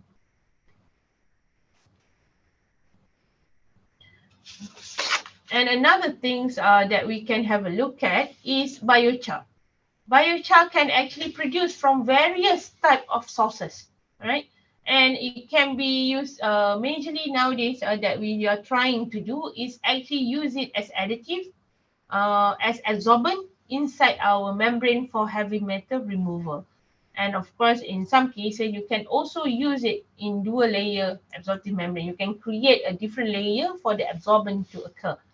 And of course, at the same time, it can also come from waste. You know, just now I can see that Prof. Yazid was talking about pyrolysis work, but he was more focusing on the oil production, maybe the biogas production, because I was more interested in the biochar side. Right, so maybe like he said, we can collaborate later. I can contact him. One of my students is starting using this, and what he did was we are using coconut copra or coconut waste. You know, from the when you milk the santan, you get the coconut milk. So that was thrown away, and it was actually a plant, right? We also have a plant or mini plant around that actually squeeze the coconut milk out, and then they just throw away the coconut copra or the residue, right? Even at home, right? After we squeeze it all, we just throw it away.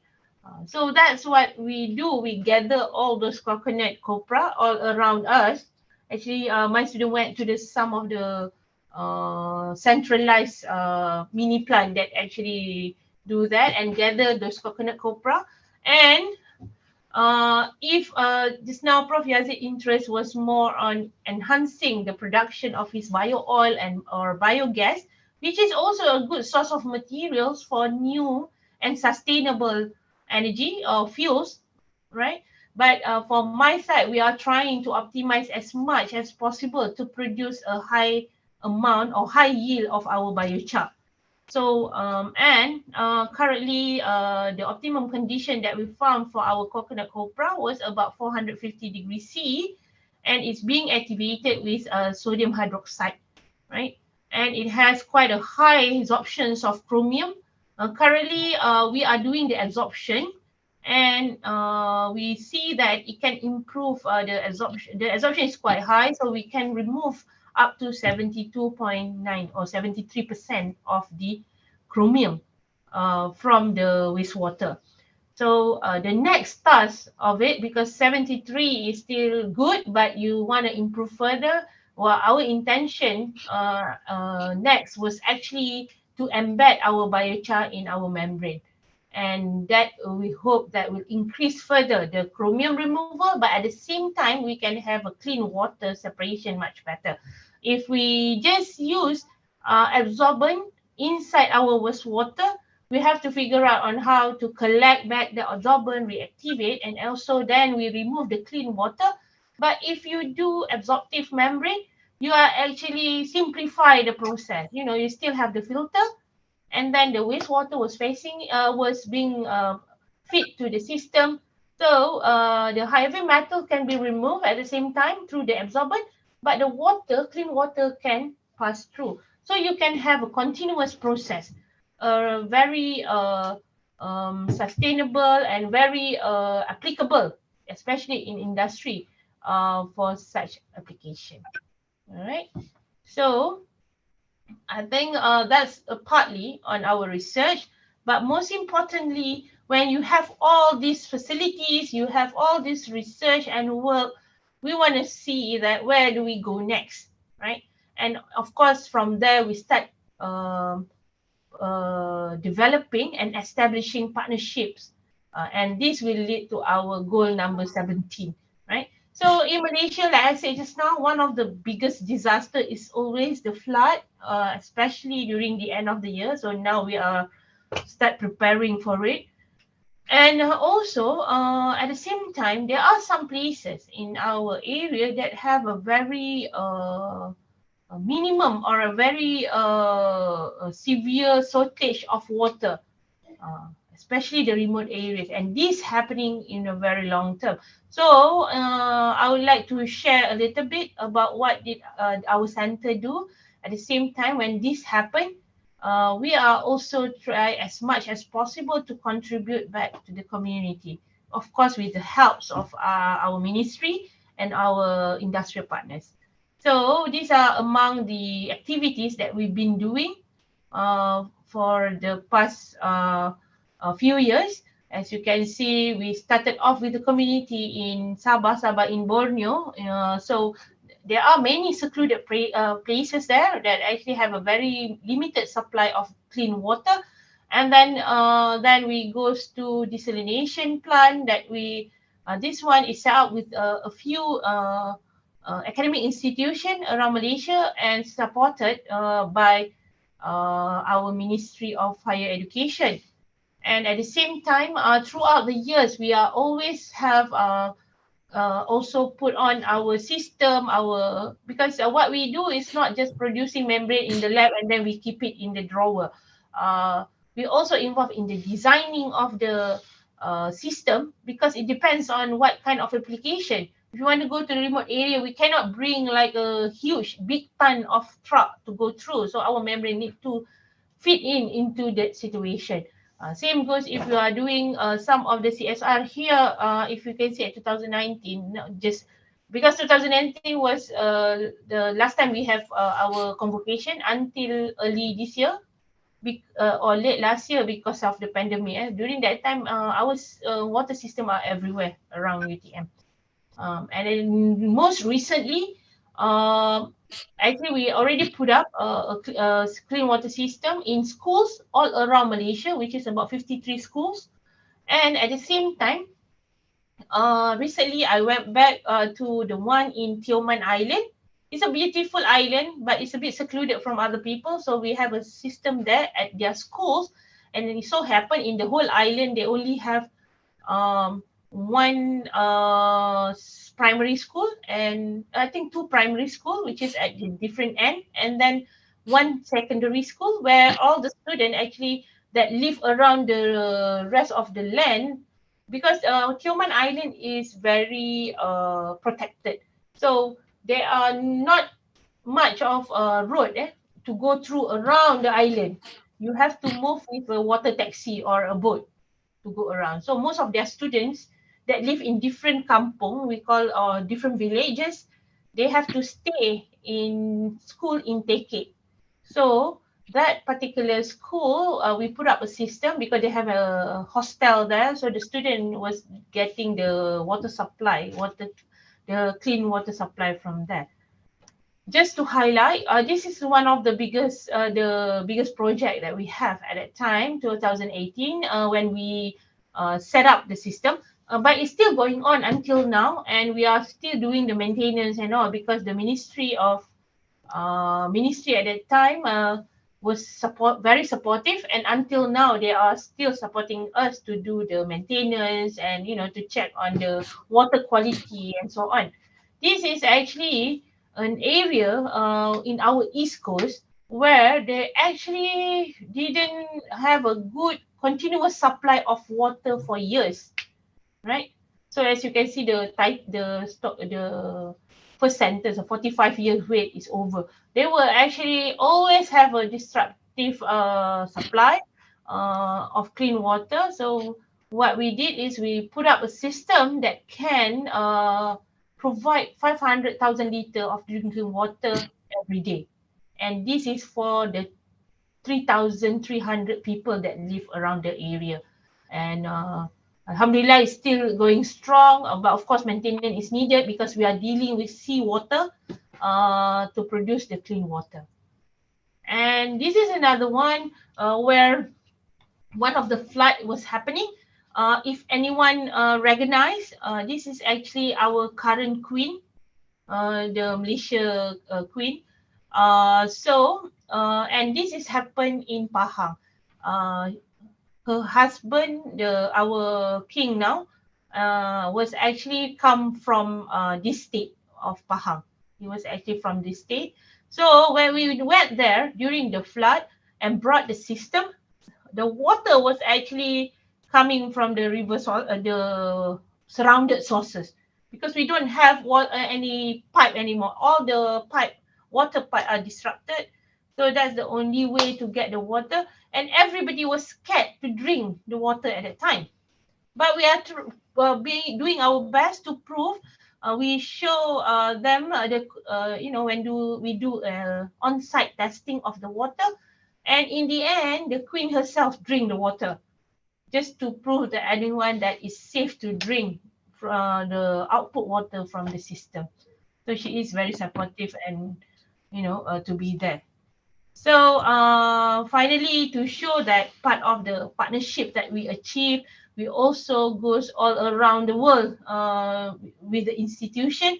But at the same time, we also have a number of companies or private sectors that actually helps us, especially related to these particular goals. Of course, we have other projects as well, but related to especially water and energy, these are among the companies that were involved with us.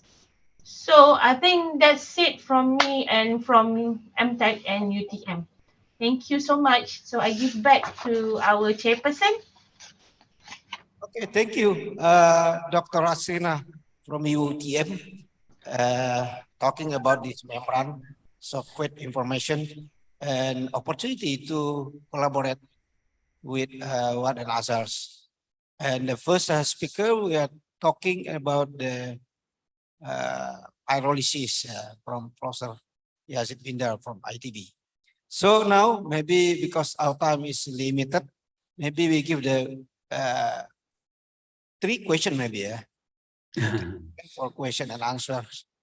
So please, if any question, please hands up or chat in the chat room. Okay, any Sophia Anita, please say you what you want to say for the our speaker, and say your name and address maybe. Okay, thank you very much for the opportunity to ask a question to Prof. Yazid and Prof. Hasrina.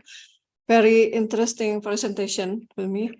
I have one question for each.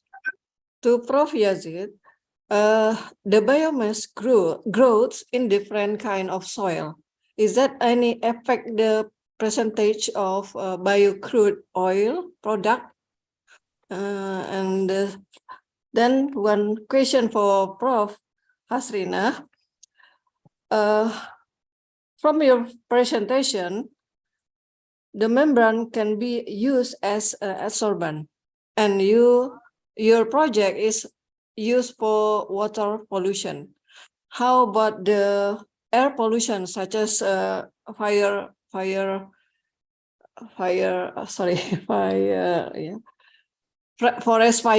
or C19?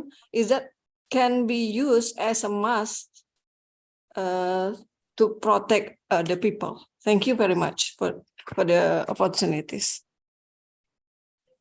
Okay, directly Prof. Yazid and Dr. Hasrina to answer the question, please. Okay, let me answer first, Dr. Hasrina, okay? Okay. Well, Sophia, thank you very much for the question. I think what you are asking, we need to prove with the experiment, yeah? Yes. So that's another topic, because of the biomass stuff is sometimes very unique from other place to other place, right? Yes. So globally might not be the effect, but mineral, other composition might be affect the type of component that are released in the pyrolysis product. So that's become the topic for the research, right? Okay. Okay, thank you. You're welcome. Okay, so maybe I just answer that part. The one that I've been sharing was more on water application and energy. However, membrane is very versatile. When I started off my study also, we would do a lot on gas and gas separations, oxygen purification, carbon dioxide removal, and so on. So to answer that, in terms of gas separation, it's more than possible, not just by adsorbent. We can even membrane at nanofiltration and gas separation level or RO level can also start to do the removal already for in terms of gases. And for the other part about C19, COVID-19, I think one of my colleagues was actually just at the beginning of the work at the moment. So as you can see, if you check on the membrane level of removal bacteria and microorganisms, you know, if it's go beyond the ultrafiltration level, you can start to remove all that as well. So we do started off the study on that, and I think what were you saying about the mass and all? We can actually do that, you know. But of course, when you talk about the health and medical related, so we have in Malaysia also MDA, the Medical Device Authority, that we have to check on. But I think the current mask that we already have that have a part where you can change the filter, that also can be done. So you can have interchangeable filter for removing any microorganism as well. So the research is actually is ongoing, but of course the application still need a long way to go. Okay, thank you very much. Very, very interesting. Thank you, Pak Dr. Okay, Prof. Sophia, Anita. Any question more, please? We received about 2 questions.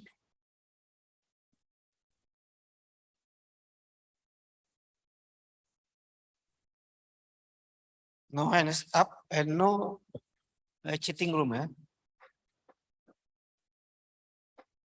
If no question anymore, because the time is limited, so We highly appreciate. Pak Idral, can I ask Pak Idral? Yeah, okay, please. Yeah, since Dr. Hasina mentioned about the collaboration, I will accept the collaboration for biochar, right? Yeah. Okay. I actually doing the biochar. That's why when I see your presentation, Okay. we can have the same source, but we want different output. So that will be great. Okay. I also produce the biosilica might be interesting for you for yeah. to put it in the membrane, right? Yeah, That's from rice husk, yeah. Yeah, we use rice husk before as well, but because nowadays to get the rice husk sauce is quite difficult in Malaysia. So, Okay. so we can but collaborate on that one. yes, I will get your contact from Pak Idral. Inshallah. Thank you very much. Yeah. Yeah. Say my hello to Professor Aisha. I know her. Okay, inshallah. Okay. Thank you very much. Thank you. Okay. Thank you, Pak Idral. Yes, any question anymore? No question maybe, yeah. So maybe we need the closing statement maybe, or maybe closing remarks from the Dr. Hasrina and Prof. Yazid Bindar, please. Okay. Well, I will invite for the researcher for all to collaborate building the paralysis database for every biomass, for every condition. So we have set our equipment in our workshop. We can help together that become publishable also. Thank you very much. Okay. Then Dr. Hasrina. Okay. I just would like to thank the ICChEAS committee for inviting on behalf of Prof. Fauzi and myself. And I hope that, I'm sorry, maybe I go a bit beyond the time. And at the same time, it's good to see that, even though we are talking about maybe two different things, but in the end, it's actually research is interrelated and we need the network as well to ensure that we can move forward. All right. And thank you so much, everyone, for being here today. Thank you so much. Okay, thank you. We have come the two biggest technology university in Indonesia and Malaysia, ITB and UTM. So I think this best opportunities to us to collaborate all also researcher Azhar University. So finally we are reach the ending of this session. So we give the applause, the big applause for both of our speaker. Thank you so very much, and very apologies for anything not in the bad situation. Thank you very much. Bye-bye. Assalamualaikum warahmatullahi wabarakatuh. Waalaikumsalam warahmatullahi wabarakatuh. Bye, everyone. Thank you. Goodbye. Bye.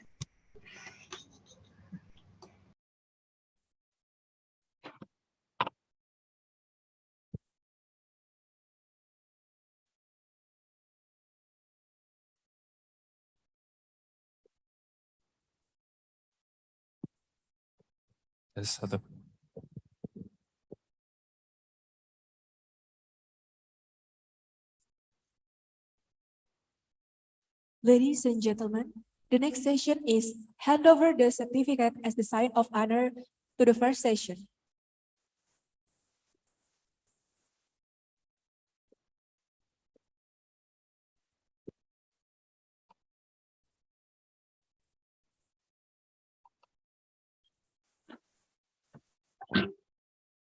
The first certificate is to Dr. Ing Amizon Azizan. The second certificate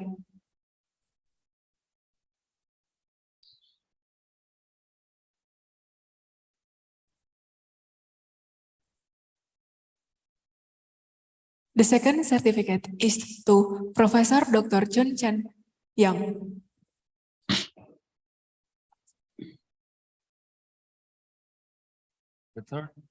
The third certificate is to Professor Dr. Ing Ir Misri Gozan MTech as the second speaker.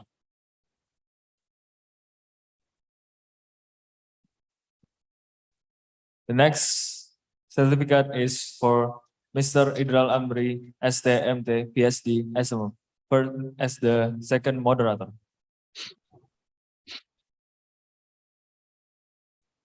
The next certificate is to Professor Yazid Bindar, PhD, as a third speaker.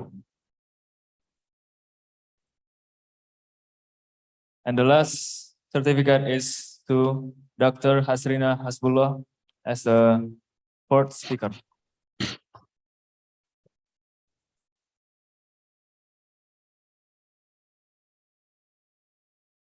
Ladies and gentlemen, from now until 1:30 p.m., we will have lunch break, and after that, we will continue at 1:30 p.m. and we will start the parallel session. So all the participants can join the breakout room. So the lunch break starts from now until 1:30 p.m. Thank you.